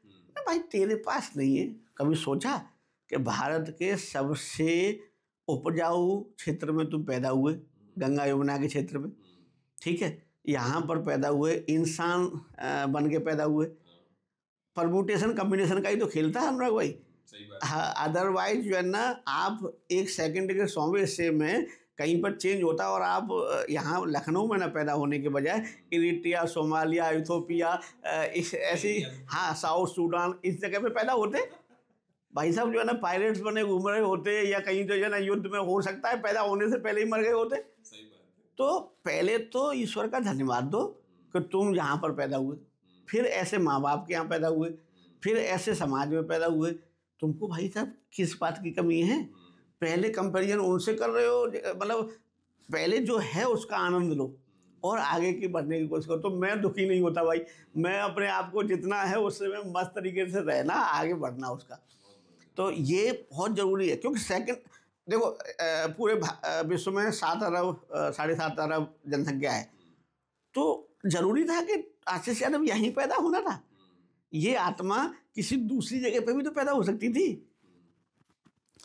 तो मतलब आप इसका अनुमान लगाइए कि लोग रोना, अरे भाई जो है उसका आनंद ले और आगे और बढ़ करके उसको दूसरा और प्रयास कर। और ज़रूरी नहीं है क्या लाए थे, ये ज़रूरी नहीं है, क्या ले जाओगे ये ज़रूरी है, क्या छोड़ के जाओगे ये ज़रूरी है। तो जीवन अकेला जो है ना रोने के लिए थोड़ी है, व्यक्ति के जो है ना उसको आनंदित लो, उसको आगे बढ़ो, चैलेंज एक्सेप्ट करो, चैलेंज को आगे जो है ना परफॉर्म करो, असफलता मिलती है तो कोई बात नहीं है, दोबारा फिर प्रयास करो। तो अब इंजीनियरिंग के बाद फिर यूपीएससी सिलेक्शन हुआ, यूपीएससी में इतिहास और हिंदी साहित्य ये दोनों से मैंने क्वालिफाई किया। इंडियन डिफेंस अकाउंट सर्विस 2012 में मुझे मिली। मैं रुका नहीं, क्योंकि मेरा लक्ष्य तो सिविल सर्विस में सबसे टॉप रैंक पाना था, आईएएस पाना था। तो मैंने 2011 एग्जाम में मुझे आईडीएस मिला, 2012 में फिर मैं क्वालिफाई किया। CSE 2011 में मुझे आईडीएस अलॉट हुआ, 2012 में मैं फिर क्वालिफाई किया। लेकिन यहाँ एक जीवन का एक फिर एक चीज़ बड़ी जो ना यहाँ मैं बताना चाहूँगा आपको कि मुझे जो बोर्ड मिला वो वही चेयरपर्सन उसके वही थे जो पिछली बार पे थे। तो वहाँ जो पिछली बार वो थे इंटरव्यू के टाइम पे, तो मैं दोबारा से उन्हीं के बोर्ड में फिर पहुँचा। उन्होंने देखा क्या you are already selected in Indian defence account service, अब दोबारा से क्यों? तो मैं बताऊँगा कि मैं थोड़ा ह्यूमरस वे में बात करता था। तो मैंने थोड़ा सा बोला मैं sir Indian defence account service में सिलेक्शन हुआ, आईएएस में थोड़ी हुआ है अभी। तो बोले डिफरेंस क्या है? आईडीएस में डिफरेंस तो बहुत ज़्यादा, मेरे गांव में आईडीएस को कोई जानता ही नहीं है, सब तो लोग आईएएस को जानते हैं। हाँ, मैं तो उसी के लिए लक्ष्य के लिए तैयार कर रहा था, मुझे तो ये पता, तो इसलिए अरे नहीं, अभी मिनिस्ट्री में जाओगे, जब जॉइंट सेक्रेटरी बनोगे तो वहाँ सर्विस तो गिनी नहीं जाती। तो वहाँ तो चाहे तुम आईडीएस हो चाहे आईएएस हो, जॉइंट सेक्रेटरी तो जॉइंट सेक्रेटरी होता है, वहाँ सर्विस ली नहीं जाती। मैंने कहा लेकिन सर मैं आईडीएएस में अगर आप देखेंगे तो 4 आईडीएएस, जबकि इसमें 3 है और इसमें 3 है। तो मैंने कहा सर आईडीएएस जो 4 वाली है उसमें से मैं ये डी खत्म करने के लिए तो सारी मेहनत कर रहा हूँ। This is my statement. I think मतलब मुझे उसी वजह से नंबर कम मिले इंटरव्यू में, बट मैं फिर सिलेक्शन दोबारा से हुआ मेरा, और मुझे इंडियन ट्रेड सर्विस अलॉट हुआ। पर मैंने तब तक अपनी पोस्टिंग पर ज्वाइन कर लिया था, और फिर मैं इसी में अपने आप को लगा दिया। और जो मुझे काम मिला, मेरी पहली पोस्टिंग फतेहगढ़ फर्रुखाबाद में हुई। और वो बहुत उस समय बहुत ही हमारे डिपार्टमेंट की इमेज वहाँ बहुत डाउन हो चुकी थी, क्योंकि एक सीबीआई का केस हुआ था और एक अकाउंट ऑफिसर ने सुसाइड कर लिया था। तो चैलेंजिंग जॉब था, बहुत चैलेंजिंग, कनेक्टिविटी के वाइज बहुत पुअर था। और ट्रेनिंग में पूछा गया था कि फतेहगढ़, ट्रेनिंग जब हम कर रहे थे तभी वहाँ पर वो केस हुआ था। तो पूछा गया कौन फतेहगढ़ जाएगा, तो मैंने हाथ उठा दिया, तो मुझे भेजा गया। और मैं आज आपके घर के पास था, घर के पास था। उसमें छोटा सा लालच था। हाँ। मैं फिर बताऊँ, लालच ये था कि मैं पिछले 10-12 सालों से दिल्ली में ही था, तो ना तो किसी की बारात में, मैं आपको बताऊँ ये केवल हंसी का बात नहीं है, मैंने जो संघर्ष किए हैं मैं आपको बताऊँ, अपनी एमटीएनएल में काम करने के लिए 8 साल तक ना होली, ना दिवाली, ना 26 जनवरी, ना 15 अगस्त, क्योंकि और सब लोग चले जाते थे, मैं 24 आवर्स ड्यूटी करता था ऐसी छुट्टियों वाले दिन, जिससे कि ये छुट्टियों वाले दिन की बदले में मेरे बॉसेस मुझे बाद में कंपनसेटरी दे देते थे, और वो कंपनसेटरी मैं अपनी तैयारी के लिए यूज करता था। तो वो जो संघर्ष है, आज हंसी में हम लोग बात कर रहे हैं, वो जो संघर्ष उसके पीछे है ना, 8 साल तक ना किसी दोस्त की, ना किसी रिश्तेदार की, ना तो किसी जगह पहुंच पाया, ना ही जो है ना मतलब गया। तो जो ये चेहरा, जो सफलता है ना, इसके पीछे वास्तव में अगर सही परतें देखें तो बड़ी मेहनत है पूरा। लेकिन मैं फिर कहता हूँ कि मैं जब सिलेक्शन हुआ तो उसके बाद मैं जाने कितने लोगों का, जिनके यहाँ नहीं जा पाया, वो लोग भी खुश थे, और ऐसे लोग भी खुश थे जिनके पास जो है ना दूर से भी रिलेशन था उनका, तो वो भी जो है ना आज बोलते थे कि देखो आशीष भैया सेलेक्ट हुआ है अपने बच्चों के लिए। तो वो जो मेहनत थी, जाने कितने क्रिकेट मैच मैंने अनुराग भाई नहीं देखे, जाने कितने साल मैंने पिक्चर नहीं देखी। मैं अपने माता पिता का धन्यवाद देना चाहूँगा, मेरे घर में जब तक बच्चे पढ़ते रहे, मेरे माता पिता ने टीवी नहीं घर में ली। पूरी दुनिया टीवी देखती थी, हमारे घर में टीवी नहीं थी। किताबें पढ़ो, न्यूज़पेपर पढ़ो। तो त्याग एक व्यक्ति का नहीं है, त्याग पूरे परिवार का है, पूरे परिवार का है, हर आदमी का है। मैं आज इस लायक हूँ, इसमें मेरे भाई बहन, मेरे माता पिता, हर व्यक्ति का योगदान है, हर व्यक्ति का सहयोग है। इसमें मेरे मित्र अश्विनी हैं, ज्ञानवीर है, इन सब का सहयोग है। इतना मतलब मैं आज जिस लायक हूँ, जिस लायक बना, अगर ये लोग ना होते तो मैं शायद यहाँ नहीं पहुँच पाता। तो आशीष भाई, जनरल पॉडकास्ट जो हम लोग और सब एपिसोड में करते हैं, उसमें जो इंटरेक्शन का तरीका है वो बहुत ही लेट्स से लगातार होता है, क्वेश्चन और जवाब और क्वेरीज, रिस्पॉन्सेज। बट मुझे लगता है कि इस वाले पॉडकास्ट में जो डिफरेंस है वो यही है कि आपकी स्टोरी इतनी मतलब ग्रिपिंग है कि मुझे भी लगा कि वो उसकी जो स्टोरी लाइन है और जो वो है उसको बीच में ज़्यादा छेड़ा ना जाए, और वो बहुत इम्पॉर्टेंट भी है। मतलब मुझे कुछ कुछ चीज़ें जो मुझे अभी भी मतलब याद आ रही हैं, कि जैसे जो मेमोरी का आपने नाम लिया, और मुझे लगता है कि आपके बचपन से लेकर के और अभी तक के जितने भी लोग सहयोगी या जो भी आपके क्लासमेट्स थे, सबका नाम आपको याद है। अब आप देखिए, जनरली लोगों को याद नहीं रहता है ना? तो ये ऑल्सो ये मतलब ये एक रिफ्लेक्शन भी है कि किस हिसाब से मतलब आपकी जो जीवन शैली है उसमें किस किस तरीके की चीज़ों को याद रखना, और वो एक तरीके की ग्रेटिफिकेशन तो है ही है।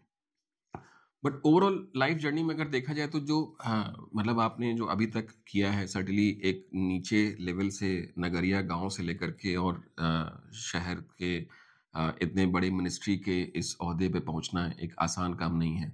बट एक जैसे लास्ट वीक हमारे यहाँ पे सज्जन यादव सर भी आए, उन्होंने एक अभी रिसेंटली एक बुक लिखी, स्केलिंग माउंट यूपीएससी। आप सोचिए उसमें उन्होंने 7 जो आईएएस जो रिसेंटली सक्सेसफुल आईएएस बने उनकी स्टोरी के बारे में है। उसमें ये दर्शाया गया बहुत ही सुंदर तरीके से कैसे स्ट्रगल उनको हेल्प किया to achieve that particular competition, जो कि भारतवर्ष का ही नहीं, वो विश्व भर का one of the may be most challenging competition है। तो स्ट्रगल जो है वो बहुत इंपॉर्टेंट एस्पेक्ट हो जाता है। आपके भी लाइफ में उस तरह की चीज़ें आई और आपने उससे एक तरीके की जर्नी को तय किया।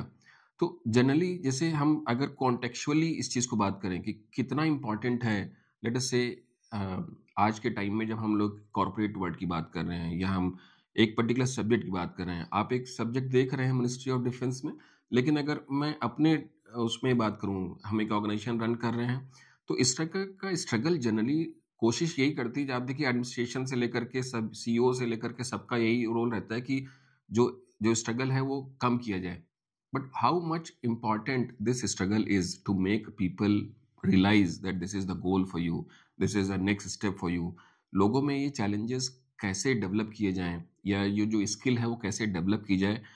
आपकी अपनी जीवन शैली के तो है ही हैं एग्जाम्पल, क्योंकि उस चीज़ को बनाने के लिए, बिल्ड करने के लिए बहुत सारे लोगों ने उस स्टोरी में रोल प्ले किया है। बट आप सोचिए जब हम ऑर्गेनाइजेशन की बात करते हैं, वहाँ पे लोग जो है वो आज ज्वाइन किए हैं, लेट्स से 2 साल 5 साल 10 साल आगे लोग जुड़ते हैं, वहाँ पे भी वो जो स्किल सेट है कैसे बिल्ड की जाए, क्या लगता है वो क्या बेस्ट तरीका हो सकता है? ये आपने बहुत रेलेवेंट जो है ना टॉपिक लिया है। और मैं इस पे बड़ा अच्छी तरीके से अगर बोलूँ तो 3 चीज़ें एक व्यक्ति के जीवन में बहुत महत्वपूर्ण हैं। और इस जो है कि हम एक तो सबसे बड़ी चीज़ है कि सबसे पहले अपनी स्ट्रेंथ को आप आकलन करिए। अपनी स्ट्रेंथ आपकी क्या-क्या है? दूसरे नंबर पे जो स्वॉट एनालिसिस है वो एक ज़रूरी चीज़ है, लेकिन उसमें भी focus on the core strength. वो हर एक व्यक्ति की अलग-अलग होती है और वो एक जो है ना एक समय के साथ वो एनवायरनमेंट ने जनरेट की होती है, ट्राइड एंड टेस्टेड होती है। और वो आपका सबसे पॉजिटिव इफेक्ट मतलब साइड होती है। उस पॉजिटिव साइड को आप लेना है। दूसरे नंबर पे जो महत्वपूर्ण है कि आप ये मान के चलें कि आपको कुछ 100% अचीव तो नहीं होंगे। आप लक्ष्य 100% का निर्धारण करें और मैं कहूँ कि 120% का निर्धारण करें, 130% का निर्धारण करें, लेकिन निराश ना हो अगर आपको 40% ही मिलता है। और उसको निराश होकर के अपने आप को प्रयत्न करने से ना रोकें। सबसे बड़ी चीज़ है मैं अपनी टीम को कैसे बिल्ड करता हूँ। मैं बड़ा रिलेवेंट एग्जांपल देता हूँ। बहुत हार्ड टास्क मास्टर हूँ, क्योंकि लीड बाय एग्जांपल चलता हूँ। तो मैं ये आपसे ज़्यादा मेहनत करने को मैं तैयार हूँ। मैं अपने सबॉर्डिनेट के मन में ये बात डालता हूँ कि तुमको पर्सनली मैं कभी कोई प्रॉब्लम नहीं होने दूंगा, लेकिन प्रोफेशनली तुम्हारा बेस्ट मैं निकालने का हमेशा कोशिश करूंगा और मैं निकाल भी लूंगा, क्योंकि तुम्हें अपनी काबिलियत पे भरोसा नहीं है, लेकिन मुझे अपनी काबिलियत पे पूरा भरोसा है। और तो मैं उसके लिए तुम्हारे अंदर से चीज़ें निकालने की कोशिश करूंगा, तुम तैयार हो। क्योंकि हम लोग गवर्नमेंट सेटअप में हैं, वहाँ एक हिरार्की काम करती है जी। हम हिरार्की काम करते हैं। हम हायर एंड फायर वाला तो कॉन्सेप्ट हमारे यहाँ होता नहीं है, लेकिन हमारे यहाँ जो है ना रिपोर्टिंग का कॉन्सेप्ट होता है। प्लस रिपोर्टिंग भी उन लोगों की ज़्यादा बेहतर मानी जाती है जिनकी खुद की रिपोर्ट बहुत अच्छी होती है। सही बात है। उस आदमी की रिपोर्ट को कोई दर्जा नहीं दिया जाता जिस आदमी की खुद की इमेज खराब हो। मतलब जब खुद ही खराब है तो वो क्या रिपोर्ट करेगा। तो पहले सबसे पहले इसमें स्वत्व का भाव है कि सबसे पहले आपकी अपनी रेपुटेशन क्या है। तो मैं पहले अपनी रेपुटेशन पे काम करता हूँ, और मेरी रेपुटेशन में अगर किसी के द्वारा डेंट किया जाएगा तो मैं उसका ख्याल रखता हूँ।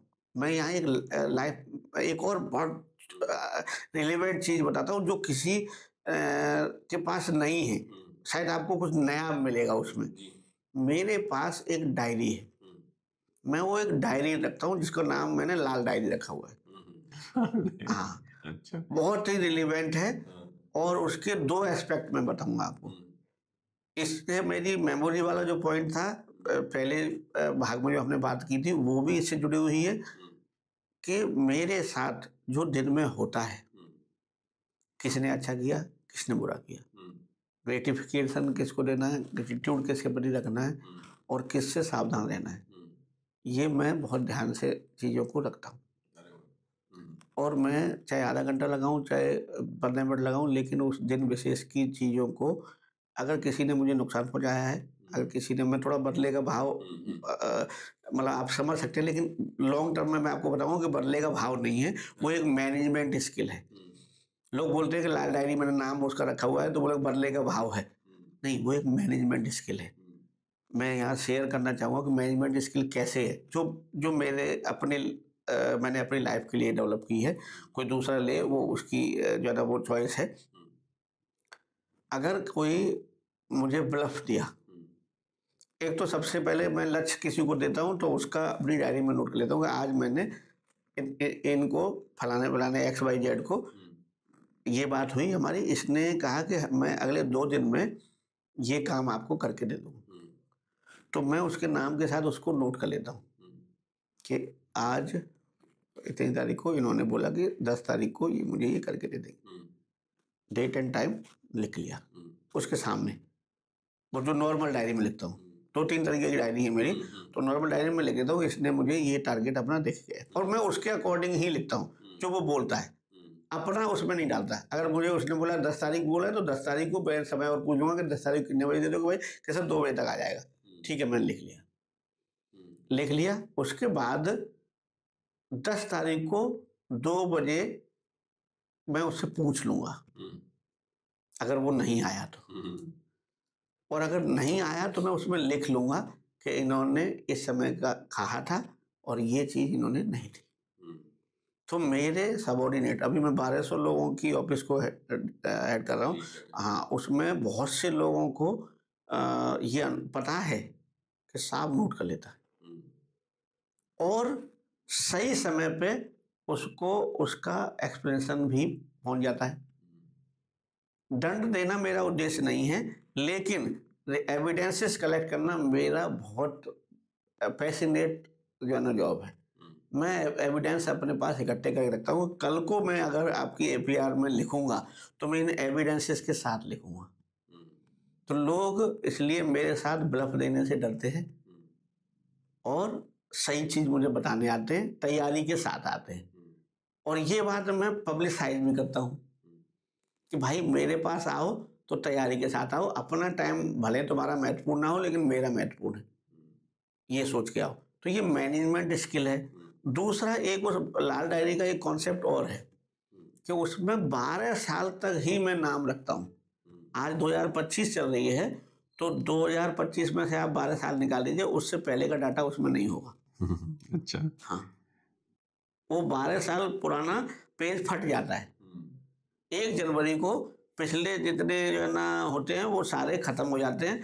उसका 1 जनवरी डेट ऑफ जो है ना एक्शन है, उसके बाद के रहेंगे। उससे क्या है कि मेरे मन में किसी के प्रति सपोज करिए ग्रज है, या किसी के ह्यूमन नेचर है, आपके मन में किसी के प्रति बदले की भावना भी हो सकती है। मैं उसको यहाँ नहीं रखता, उसको डायरी में डालता हूँ। बहुत बढ़िया। लेकिन अगर वो फिर भी लगातार गलती करेगा और उसमें उसके नाम कई बार आएंगे, तो फिर मैं ये मान के भी बात रखता हूँ कि ईश्वर चाहता है कि अगर और मेरे पास मौका आया उन 12 साल में, पॉइंट टू बी नोटेड, तो मैं उसको उस दिशा में बढ़ जाता हूँ। फिर मैं ये मान के चलता हूँ कि मैं तो करता नहीं हूँ, करने वाला तो कोई और है, वो मुझसे ये कराना चाहता है कि इसको बताना चलना चाहिए कि तूने और लोगों के साथ भी किया होगा, साथ में इसके साथ भी। मेरे थ्रू वो परमपिता परमेश्वर अपना कार्य कराना चाह रहा है, ये मान करके मैं उस कर्ता भाव में आगे बढ़ जाता हूँ। बहुत बढ़िया। तो ये अब यहाँ पर एक सीईओ के लिए, एक उसके लिए, देखो इस दुनिया में सबको दंड दे दोगे तो कोई बचेगा नहीं। तो एक आपके पास एक क्राइटेरिया होना चाहिए, और सब कोई तुम्हारे को हलवा बना के पी जाए, ये भी तुम्हारे लिए ठीक नहीं है। तो तुम्हें इतना हार्ड होना चाहिए कि सामने वाला थोड़ा फियर रहे, नहीं तो लोग आपका यूटिलाइज करेंगे, लोग आपको यूज करेंगे। Very nice. तो अब यही चीज एक कंपनी में भी होनी चाहिए। कंपनी के प्रति आप ये सोचेंगे कि कंपनी आपको ही सब कुछ देते रहे, आप केवल लेने वाली स्थिति में ही रहें, तो माफ करिए दोस्त, माफ करिए भाई, आपकी कंपनी चलने वाली नहीं है। आपको कंपनी को देना भी होगा। आपको कंपनी माने, कंपनी को अगर डिफाइन करूं तो लोगों के द्वारा, हाँ, लोगों को उनको देना होगा, उनका ड्यू उनको देना होगा, टीम को देना होगा। टीम ऐसे नहीं बिल्ड होगी। टुगेदर एवरीवन अचीव देयर जो है ना गोल, वो है टीम।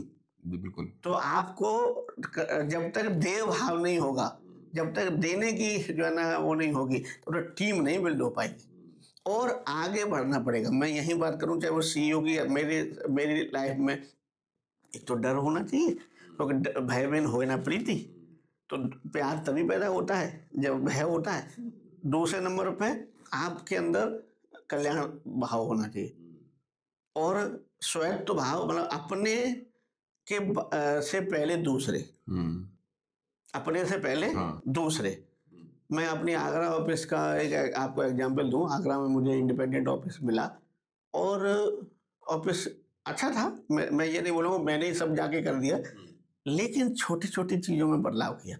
छोटी छोटी चीज़ों में कैसे कि जैसे मैं आरटीआई एक्ट की बात करूं, मैं वहां पर नोडल ऑफिसर था, तो आरटीआई एक्ट में लोग जवाब देते थे लोगों के, जो तो कोई जानना चाह रहा है, तो जनरली लोग अपनी ग्रीवांस सेटल करना चाहते हैं आरटीआई से, लेकिन वो रूट आरटीआई का इस्तेमाल कर रहे थे। तो और हर महीने 10 से 15, 20, 50 इस तरीके की चीज़ें देती थी। मैंने एक सिस्टम स्टार्ट किया, मैं कि इसकी ग्रीवांस अगर है तो मैं उस ग्रीवांस को ग्रीवांस की श्रेणी में रखूंगा, और इस व्यक्ति को समयबद्ध जवाब दूंगा। इसने आरटीआई का रूट इस्तेमाल किया है ना, तो समयबद्ध ग्रेविटी के साथ उसको स्पीकिंग ऑर्डर के साथ जवाब देना है, उसकी समस्या को सॉल्व करते हुए। और उसमें साथ में रहता है कि मैं आपकी ये जो सूचना के तहत, अधिकार के तहत आपने जो ग्रीवांस रजिस्टर की है, ऑफिशियल टर्म में बता रहा हूँ, वो मैं ग्रीवांस की श्रेणी में रख रहा हूँ, और आपके जो द्वारा दिया गया 10 रुपये का जो है वो आपको रिटर्न भी कर रहा हूँ, क्योंकि इसको मैंने एज ए ग्रीवांस लिया है, ना कि एज ए आरटीआई। कानून के अंदर भी ये चीज मान्य है कि अगर उसने अपनी ग्रीवांस ली है, क्योंकि RTI not a tool for the grievance redressal, ये आरटीआई एक्ट भी सीधी सी बात करता है, सीआईसी का डिसीजन भी इस बात को कहते हैं। तो अब मैं ये अपनी टीम में, मेरी टीम में बहुत से लोग मेरे साथ शुरुआत में इंक्लाइंड नहीं थे। मैं उन्हें ये कहता था कि पहले इसकी समस्या का पूर्ण समाधान कर लीजिए, और इसमें देखिए कि इसकी समस्या क्या है। आरटीआई में ये पूछना तो चाह रहा है, लेकिन बेसिकली समस्या समाधान करना चाह रहा है, और उस समस्या को एज ए सैंपल लीजिए, और ऐसा करिए कि चेक करिए कि ऐसे कितने और लोग समस्याग्रस्त हैं, उन सबकी समस्या के समाधान के लिए सिस्टम बनाइए। क्योंकि मैं ही लीडर था, तो मैं इस बात पे मेरे एक्शन पॉइंट वहां से तैयार होते थे कि कहाँ से शिकायत मिल रही है, कौन सी जगह मुझे अपनी ऑफिस का कार्य सुधारना है, वो मैं शिकायतों से उसको बैरोमीटर चेक करता था। मैं आपको बताते हुए मुझे पूरा गर्व है और बड़ा खुशी है कि मैं वहाँ 3 साल के आसपास रहा। जो शुरुआत में जो ग्राफ इस तरीके से था, वो लास्ट के 6 महीने जब मैं वहां से निकला तो कोई ग्रीवांस नहीं थी, कोई आरटीआई नहीं थी, क्योंकि लोगों को पता था कि यार हम भेजेंगे, वो अपने आप सॉल्व कर रहा है। वो आदमी, वो रास्ते में मिलता है तो भी जो है ना आपका नाम और डिटेल नोट कर लेता है, और उसको जाकर के सॉल्व करता है कि इसकी परेशानी को परेशानी ना रहने दूं। तो वो जो भाव था, और उसमें एक दूसरी चीज थी कि ये मैंने अपने द्वारा आगे बढ़ाया, लेकिन धीमे धीमे ये टीम का के अंदर इनकलकेट हो गया। अब पूरी टीम काम कर रही थी इस तरीके से, तो जो स्टार्टिंग मेरे द्वारा हुई थी, या मैंने जो है ना एक अच्छी शुरुआत कराई और थोड़ा सा हार्ड हुआ, लेकिन बाद में वो टीम के अंदर फैल गई। बहुत सुंदर। एक आपने एक और बहुत रिलेवेंट बात पूछी थी कि टीम में अच्छे और बुरे सब तरीके के लोग होते हैं। मुझे एज ए सीईओ या एज ए एडिशनल सीडीए, मुझे अपनी टीम के हर मेंबर की स्ट्रेंथ, वीकनेस, उसकी चीज़ों को पता होना चाहिए और राइट पर्सन को राइट जगह डिप्लॉय करना चाहिए। अगर मैंने ये काबिलियत कर ली और उसके साथ टीम में ए का रिप्लेसमेंट बी से कभी भी किया जा सके, ऐसा एक जो है ना मैकेनिज्म प्रोविजन सिस्टम बनाया है। सिस्टम बनाया जाए। आपको पता हो हम लोग गलती कहाँ करते हैं, गवर्नमेंट सिस्टम गलती नहीं करते, मतलब बेसिकली ये मेरा एक्सपीरियंस है, मैं नहीं बोलूँगा कि गलती पर नहीं बोलूँगा, लेकिन एक कमी करते हैं हम। जो आदमी काम कर रहा होता है उसके ऊपर इतने डिपेंडेंट हो जाते हैं कि वो सिस्टम के लिए जो एसेट था वो बाद में लायबिलिटी बन जाता है। जैसे अगर वो छुट्टी चला गया चैलेंज तो चैलेंज हो जाता है, तो जो एसेट है हमारा वो लायबिलिटी बन जाता है। आपको क्या करना है कि इसको आगे पुचकार के बढ़ाना है, लेकिन इसके पीछे इसका रिप्लेसमेंट तैयार करते रहना है, जिससे कि आपके पास वैक्यूम जनरेट ना हो। यही काबिलियत है मेरे द्वारा हर आदमी का एक, और नहीं तो कोई करेगा तो मैं खुद करने की स्थिति भी रखता हूँ। मुझे नीचे लेवल का भी, फर्स्ट लेवल का भी काम करने में अपने को कोई जो है ना हिचक नहीं है, लेकिन हमेशा नहीं करूँगा। मैं करके देखूंगा कि जिससे कि वो मुझे आकर के ये ना कह पाए सर इसमें ये ऐसे नहीं होता, ये ऐसे नहीं होता। तो फर्स्ट हैंड हर लीडर को, हर जो है ना कंट्रोलर को, हर एक जो है ना डिसीजन मेकर को नीचे की बेसिक्स तो आनी चाहिए। नहीं तो आप किसी के हाथों जो है ना बेसिकली आप ऐसी स्थिति में आ जाएंगे, कोई कुछ भी बोल सकता है। तो हमें वो बेसिक की नॉलेज होनी चाहिए, जिससे कि आप उसे बता पाओ और उसके अंदर ये फियर भी रहे कि भाई ये भी जानता है, हम लोग किसी को पता हाँ, तो सिस्टम को कभी किसी के प्रति पूरी तरीके से उसको सिस्टम को नहीं रहना चाहिए। और सबसे लास्ट पॉइंट जो है ना, बट नॉट लीस्ट, कि आप हो तो भी सिस्टम है, आप नहीं होगे तो भी सिस्टम होगा, आप नहीं थे तब भी सिस्टम था। सही बात है। तो इसलिए जो सकारात्मक जोड़ पाओ उसको जोड़ो, और ये मान के जोड़ो कि ये तुम जो कर रहे हो। एक और बड़ी रिलेवेंट चीज़ है, मैं एमटीएनएल का एग्जांपल दूं तो एक हमारे सबऑर्डिनेट थे, मैं नाम लूँगा, श्री सुशील कुमार दुबे। वो एक दिन मेरे साथ बहुत लंबे समय तक रहे, वो 8 साल लगातार मेरे साथ रहे। वो एक दिन कह रहे कि सर आप जैसा अधिकारी बहुत कम मिला है जो अपने के नीचे वालों को सिखाने के लिए इतना तत्पर रहता है। नहीं तो लोग यहाँ थोड़ी बहुत स्किल ले लेते हैं और वो रख करके उसको उसी को पूरी नौकरी चलाते हैं उससे। आप क्या है कि दूसरों को देने में विश्वास रखते हो। तो फ्रैंकली स्पीकिंग दुबे जी ने कहा कि मेरे पास ऐसा अभी तक कोई आदमी सर मैंने नहीं देखा। तो मैंने कहा सुशील जी आपको अनुमान नहीं होगा, ये मैं तुम्हारे लिए नहीं कर रहा हूँ, ये मैं अपने लिए कर रहा हूँ। बोले कैसे सर?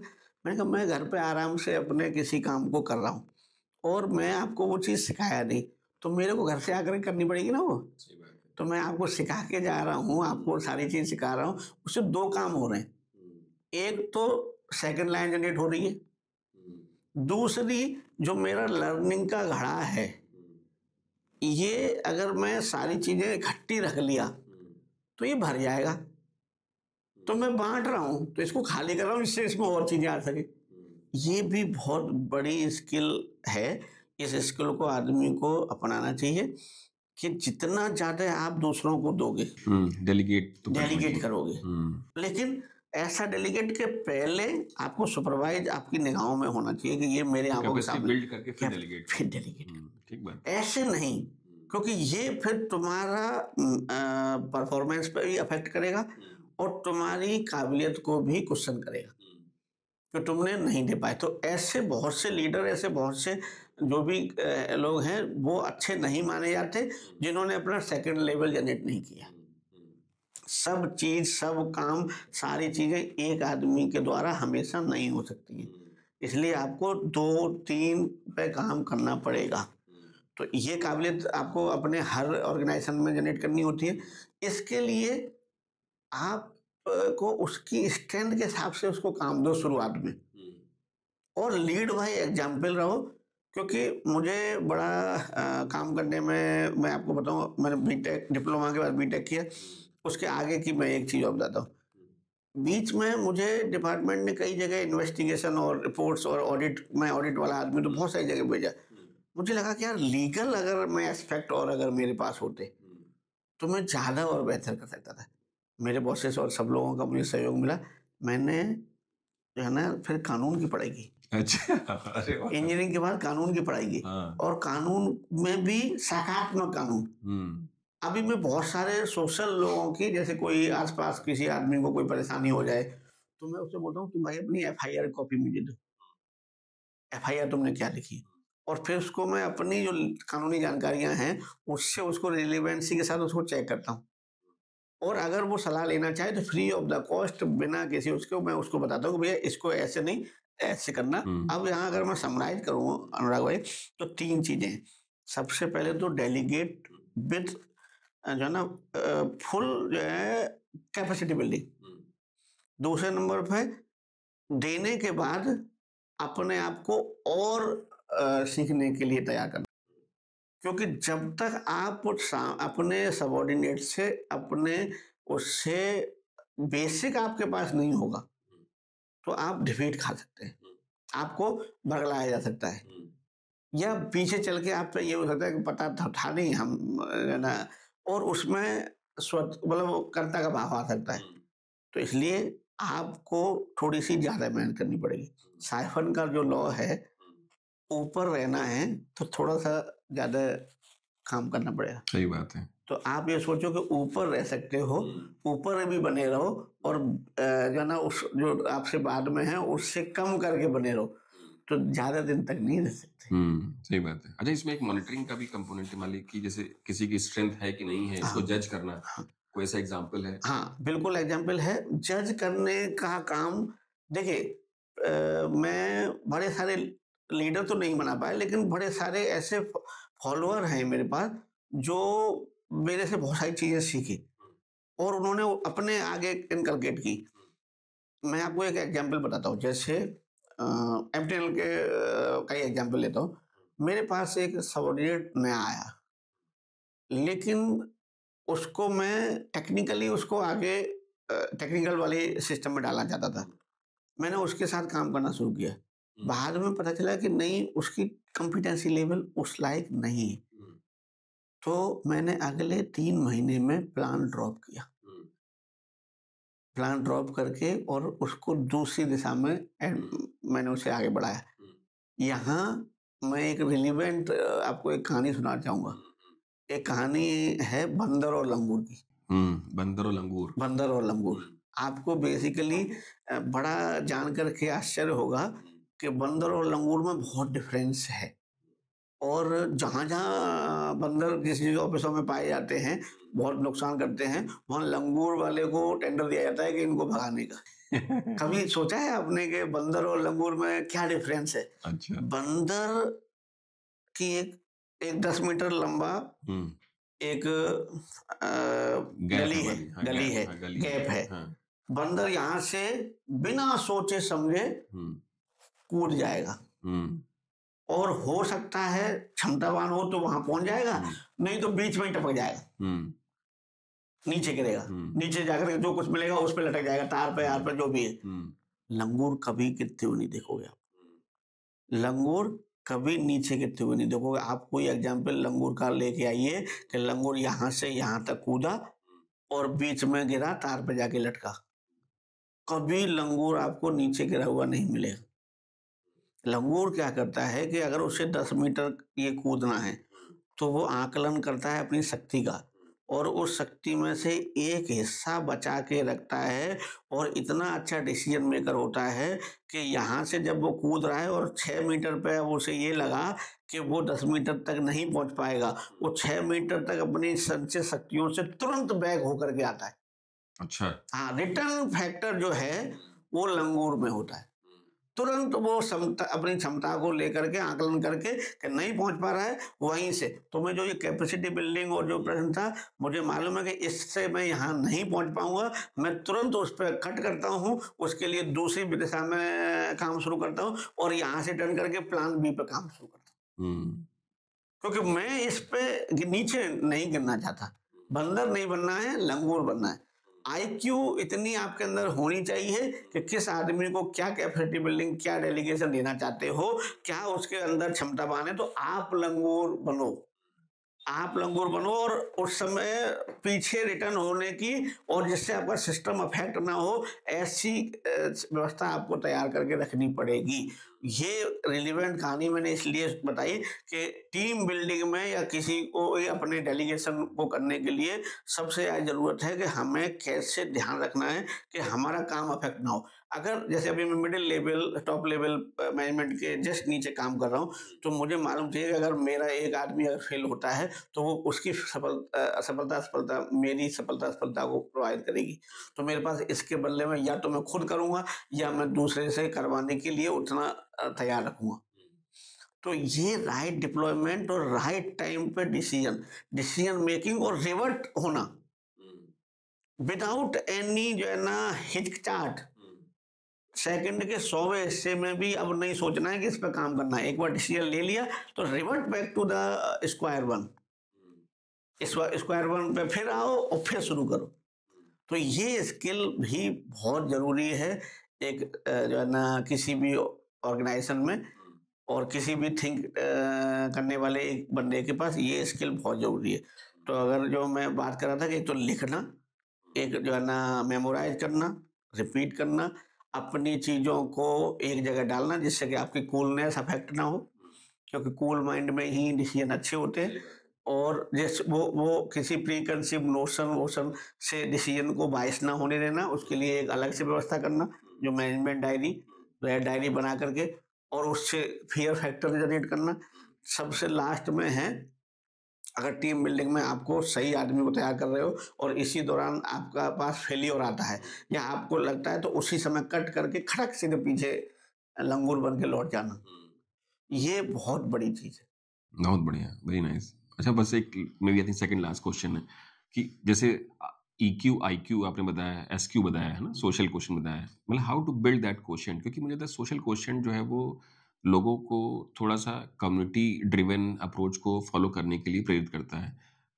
इन जनरल लोगों का अगर EQ IQ अच्छा है तो मतलब उनको देह भाव जो आपने बताया कि कम्युनिटी के लिए अपने आप को थोड़ा सा अलाइन करना जरूरी है, तो जो SQ लेवल है वो कैसे बिल्ड किया जाए? मतलब is it like lead by example और is there any may be other method? जैसे मैं अपनी लाइफ से ही एक स्टोरी निकाल के आपको बताता हूँ कि एसक्यू का मतलब है सोशल क्वोशिएंट। जैसे सिविल सर्विस में सफलता के लिए ये तीनों चीज़ें ज़रूरी है, या किसी भी चीज़ में सफलता के लिए तीनों चीज़ ज़रूरी है। मैं बताऊँ कि आप ये देखिए कि मैं पैर छूने में बहुत विश्वास रखता हूँ। छोटे से था तब से मेरे माँ बाप ने अपने से बड़ों का, कोई भी हो, पैर छूने की मुझे आदत डलवाई, पैर छूने की आदत डलवाई। वो आदत मेरी आज तक कंटिन्यू है। मैं जब भी गाँव जाता हूँ, जब भी अपने से बड़ों से मिलता हूँ, मैं आज इतनी मतलब उम्र का हूँ, अभी बहुत से लोग इस उम्र पे ये चीज़ छोड़ देते हैं, लेकिन मैंने वो नहीं छोड़ी, वो अभी भी मेरे अंदर है।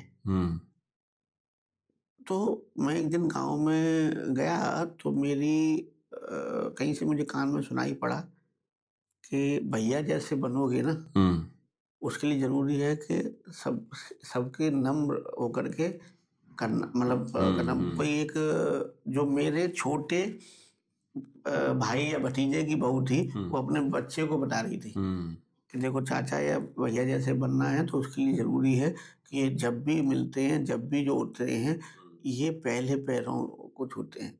उससे दो एसक्यू की बात कर रहा हूँ मैं, ये सोशल क्वोशिएंट है। मेरे से उम्र में भले छोटा हो, लेकिन अगर गांव में पद में वो मुझसे बड़ा है, पद में माने गांव में बहुत सारे ऐसे होते हैं कि आप उम्र में जरूर बड़े हों लेकिन वो आपके चाचा लगेंगे, तो मैं नम्र भाव से वो हालांकि हाथ पकड़ लें, अरे भैया क्या कर रहे हो, वो उनका दायित्व है, लेकिन मैं अपना कर्तव्य नहीं छोड़ता। इससे क्या होता है, इससे वो सोशल एनवायरनमेंट है वो बहुत बिल्ड होता है। तो आज आप कभी मेरे गांव आइए, मेरे घर के आसपास आपको जो भी लोग हैं, पैर छूने की पद्धति मेरे यहाँ अभी बहुत बनी हुई है, और लोग बोलते हैं कि वो तुमसे लोग सीख करके जो है ना आगे बढ़ रहे हैं। दूसरी एसक्यू की कैसे बात करता हूँ कि मैं जब भी घर जाता था, ऐसा बहुत सारे चीज़ तो नहीं थी, लेकिन अगर मेरे पास पेन है, पेंसिल है, कॉपी है या कुछ है, कोई बच्चा अच्छा पढ़ रहा है, कोई अच्छी चीज़ कर रही है, तो उसको आगे बढ़ाना और उसको कुछ ना कुछ देना कि तुम आगे बढ़ो, क्योंकि मुझे भी ये मिला, किसी ने सहयोग किया। मुझे बड़ी सारी जगह स्कॉलरशिप मिली, बड़ी सारी जगह मुझे ब्लेसिंग्स मिली, बड़े सारे लोगों ने मुझे डायरेक्शन मिले। तो मैं निस्वार्थ भाव से लोगों को सोशल क्वोशेंट की बात जो करूं, तो मैं देने में विश्वास रखता हूं कि जो है, बहुत से लोग पूछते हैं कि यार पूछने आते हैं अपने बच्चों के बारे में, तो मैं ये मान के देता हूँ, मतलब सलाह देता हूँ कि ये मतलब मैं अपने लिए कर रहा हूँ। तो ये जो एसक्यू है, ये एसक्यू जो देव भाव है, फिर मैं वहीं पर आता हूँ, देव भाव से ये और परिपक्व होती है।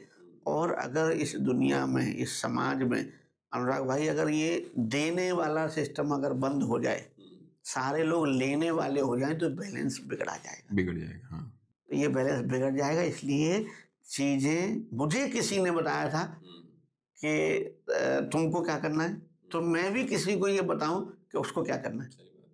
तो ये जो एसक्यू है, अपने से बड़ों का सम्मान करना, लोगों को देना, जो है तुम्हारे पास, जो है। मुझे अभी भी याद है, एक टीचर ने मुझे पायलट पेन दिया था, इनाम स्वरूप ही दिया था, लेकिन मैं उसको अपनी जिंदगी के जो सबसे बड़े इनाम जो मिले हैं उनमें मानता हूँ। तो वो जो देव, यही ये ऑफिस में भी होना चाहिए। सोशल क्वोशेंट जो है ना, आप किसी को उसके कोई फाइल है या कुछ है, उसने बहुत अच्छा काम किया है, आपको 2 शब्द उसके लिए वहां लिखने में और एंडोर्स करने में पीछे नहीं हटना चाहिए। बहुत सुंदर, बहुत बढ़िया। अब एक लास्ट में हमारा एक रैपिड फायर राउंड भी करते हैं, तो उसमें मतलब क्वेश्चन है और फिर थोड़ा शॉर्ट सा रिस्पॉन्स है। तो मतलब बहुत सारी मतलब मुझे लगता है कि लर्निंग्स हैं जो मुझे खुद सीखने को मिली हैं आज के डिस्कशन से। मुझे लगता है कि एक प्रश्न जो मेरे मन में आ रहा है कि कोई ऐसी जो लेटेस्ट सोशल हैबिट है जो आपने अपने अंदर आत्मसात की हो, सबसे जो लेटेस्ट हुई हो। बिल्कुल, मैंने 1 जनवरी 2025 से ना कहना सीख लिया है। हाँ, पहले मैं ना नहीं कह पाता था, 1 जनवरी 2025 से मैंने ना कहना सीख लिया है। अब मैं सीधे ना बोल सकता हूँ। और दूसरे नंबर पे अच्छी चीज़ ये है, ये अच्छी चीज़ ये जी। है, हाउ टू से नो, ये also very important, very important. तो जी। मैंने 1 जनवरी 2025 से ना कहना सीखा है। अभी पूरी सफलता नहीं है, लेकिन मैं सीखा है। दूसरा, किताबें पढ़ना शुरू किया है। पहले मैं जो है ना इलेक्ट्रॉनिक मीडियम से ज़्यादा पढ़ता था, अब दोबारा से मैंने हार्ड कॉपी पे अपने आप को फिर शिफ्ट किया, जो मेरा बीच में छूट गया था। तो ये किताबें सबसे अच्छी मित्र होती हैं और किताबें व्यक्ति को पढ़नी चाहिए। तो अभी दोबारा से मैंने हार्ड कॉपी पे अपने आप को फिर शिफ्ट किया है, बीच में सॉफ्ट वर्जन में चला गया था। Very nice. तो भाई, एक बहुत ही हम्बल बैकग्राउंड से आप आते हैं, आपने बहुत सारे दुनिया में भी देखा है, जगह भी ट्रैवल किया है, बट वन स्पेसिफिक सिटी और एनी लोकेशन, लेट अस से नॉट सिटी, बट कोई ऐसी लोकेशन है जिसको आपको लगता है कि वो आपको बहुत प्रेरित किया है उसने, and you want to visit again and again. मैं बात करूं तो इसमें मैं यूएसए गया था। यूएसए में जो मैंने कैलिफोर्निया स्टेट में और यूएसए में मैं गया था, वहाँ कुछ गवर्नमेंट्स का काम करने में, वहाँ मैंने जो ह्यूमन वैल्यू देखी, जो एक 90 ईयर का बुजुर्ग महिला व्हील चेयर पे बैठी हुई है और अपना सामान लेने वो मॉल में अपनी व्हील चेयर पर जो मोटर ड्रिवन है उसको लेकर के जा रही है। हमारे यहाँ ये संभव नहीं है। नहीं है। वो वहाँ मैंने देखा वो मेरे अंदर जिजीविषा पैदा कर रहा था कि एक व्यक्ति, ये है ह्यूमन इंडेक्स, ये ह्यूमन इंडेक्स है। एक दूसरा रिलेवेंट मैं बोलूँगा कि हमारे यहाँ नहीं है ऐसा। धीमे धीमे हम शायद इसीलिए विकसित नहीं है, विकासशील है, बनेगा। कि हमने जगह जगह वहाँ ट्रैवल किया तो साइड में जो अच्छी चीज़ मुझे लगी कि बहुत हैवी ट्रैफिक चल रहा है, लेकिन एक पैदल वाला निकलने के लिए एक रेड लाइट पे रुकता है और वहाँ एक पासिंग बटन है, उसको दबाता है। अगले कुछ सेकंड बाद टाइमर चलता है और सारा ट्रैफिक रुक जाता है और ये पैदल लोग आगे आगे बढ़ते हैं। यानी कि जबकि मेरे यहाँ और ऑल हाई स्पीड कार वाले सारे लोग वो वेट करते हैं कि ये आदमी पास करे पहले। हमारे मुझे मतलब मैं भी उसी देश का वासी हूँ इस तरीके से, लेकिन हमारे यहाँ छोटे आदमी की वैल्यू नहीं है। साइकिल वाले को कार वाला घरे आ रहा है, कार वाले को ट्रक वाला घरे आ रहा है, वो उसको कुछ नहीं समझ रहा है। छोटे आदमी की वैल्यू जब तक आप नहीं करोगे, आप विकसित देश नहीं बनोगे। छोटी चीज़ों की महत्ता बहुत जरूरी है। बहुत बढ़िया। आपने बताया कि बुक्स पढ़ने का जो वो है वो बहुत बढ़ गया है, तो सबसे लेटेस्ट बुक कौन सी है और सबसे बेहतर बुक आपको लगता है कौन सी बुक है अभी तक जितनी पढ़ी है? अभी तक जो मैंने पढ़ी हैं तो सबसे ज़्यादा जो, अगर मैं किसी को रिलेवेंट अपने जीवन में महसूस करता हूँ तो मैंने महाभारत जो है, महाभारत में हर चीज़ जीवन की हर उसका है। तो महाभारत का पूरा जो अध्याय है वो एक बार मैंने 2-3 बार पढ़े हैं, लेकिन उसमें वो सबसे ज़्यादा मुझे अपील करते हैं। महाभारत में कैसे चीज़ें बढ़ी, पूरा मेरे घर में थी। छोटी-छोटी बुक्स में बहुत सारी पढ़ी हैं, मैं उनका बाद में आपको बताऊँ, लेकिन जो महाभारत में जो है, जो उसको देखने में बाद में उसके मतलब सीरियल भी आया, लेकिन जो किताब में है और उसको अपने जीवन में आपको हर चीज़ का जवाब मिलेगा उसमें। उसी का हिस्सा गीता भी है, उसी का हिस्सा है गीता, लेकिन गीता छोटा समझ सकते हैं, लेकिन पूरी अगर आपको देखनी है तो महाभारत थोड़ा ज़्यादा बड़ी है। लेकिन महाभारत एक ऐसी चीज़ है कि जिसको आप पढ़ें तो आपको पूरा हर चीज़ का एक यहाँ रिलेवेंट है कि इतिहास क्यों पढ़ा जाता है। इतिहास सिविल सर्वेंट को या किसी व्यक्ति को इतिहास क्यों पढ़ना चाहिए, ये बहुत बार प्रश्न पूछा कि इतिहास में क्या रखा है। बहुत से बच्चों को, नए बच्चे, जो हो चुका क्या करें, छोटे बच्चे पूछे कि इतिहास पापा क्यों पढ़े। इतिहास इसलिए पढ़ना चाहिए कि जो लोगों ने गलतियां की तो दोबारा आप ना करें, क्योंकि नहीं तो आपका जीवन काल बहुत छोटा है। जो औरों ने गलतियां की, वो गलतियां आपके जीवन में भी ऐसा सिचुएशन आता है और उस समय पे आप वही गलती करते हैं जो उसने की थी, तो आपका भी रिजल्ट वही रहेगा। इसलिए उन गलतियों से सीखने के लिए इतिहास पढ़ना चाहिए। बहुत सुंदर। बिल्कुल ठीक बात है। लास्ट क्वेश्चन है कि अभी आप एडिशनल कंट्रोलर के पद पे हैं, मान लीजिए ये पद आप नहीं लेते तो what would have been the alternative career for you? आपने तो 14 कंपनीज का आपका अपॉर्चुनिटी थी, मान लीजिए कि वो पाथ नहीं लेते या कोई ऐसी चैलेंज हो जाता है कि आप इन नहीं लेते? तो मैं बताऊं, मुझे बहुत अच्छा लगता कि अगर मैं कहीं टीचर होता। टीचर? हाँ। मैं ज़्यादा अच्छा अपने आप को आज भी मुझे भेजा नहीं जा रहा है, पता नहीं क्यों, लेकिन मुझे लोगों से सीखने में और उन्हें सिखाने में बड़ा मन लगता है। बहुत सुंदर। तो मैं कोशिश कर रहा हूँ कि मेरे को कोई ऐसा टेन्योर मिले जहाँ मैं लोगों से सिखाऊं, लोगों को जो ना अच्छी चीज़ें बताऊं और उनसे सीखूं। तो मैं कहीं प्रोफेसर होता। अगर ये नहीं होता तो मैं कहीं ना कहीं प्रोफेसर होना, मतलब अगली लाइफ में भी अगर मैं कहीं कोई मुझे बोले तो मैं प्रोफेसर बनना चाहूँगा, चाहे तो रिटायरमेंट के बाद या जो जहाँ मौका मिला मैं पढ़ाना चाहता हूँ। बहुत सुंदर, थैंक यू सो मच। दोस्तों, हमारे साथ में हैं Ashish Yadav sir, additional controller ministry of defence में कार्यरत हैं, और मुझे लगता है कि जो भी डिस्कशन है वो कितना सिंपल तरीके से और सरल भाषा में, मुझे लगता है कि बहुत सारी चीज़ें हम सब लोगों को सीखने को मिली हैं। आशा है कि आप सब लोगों को भी इस डिस्कशन से कुछ मीनिंगफुल आउटपुट मिले होंगे, और हम खुद, मुझे लगता है कि इस तरह की जो भी हमारी लर्निंग हुई है इस डिस्कशन से, will try to adopt them in our organisation और in our life as well. बहुत बहुत धन्यवाद आप सब लोगों का। बहुत बहुत धन्यवाद सर आपका भी। Thank you so much.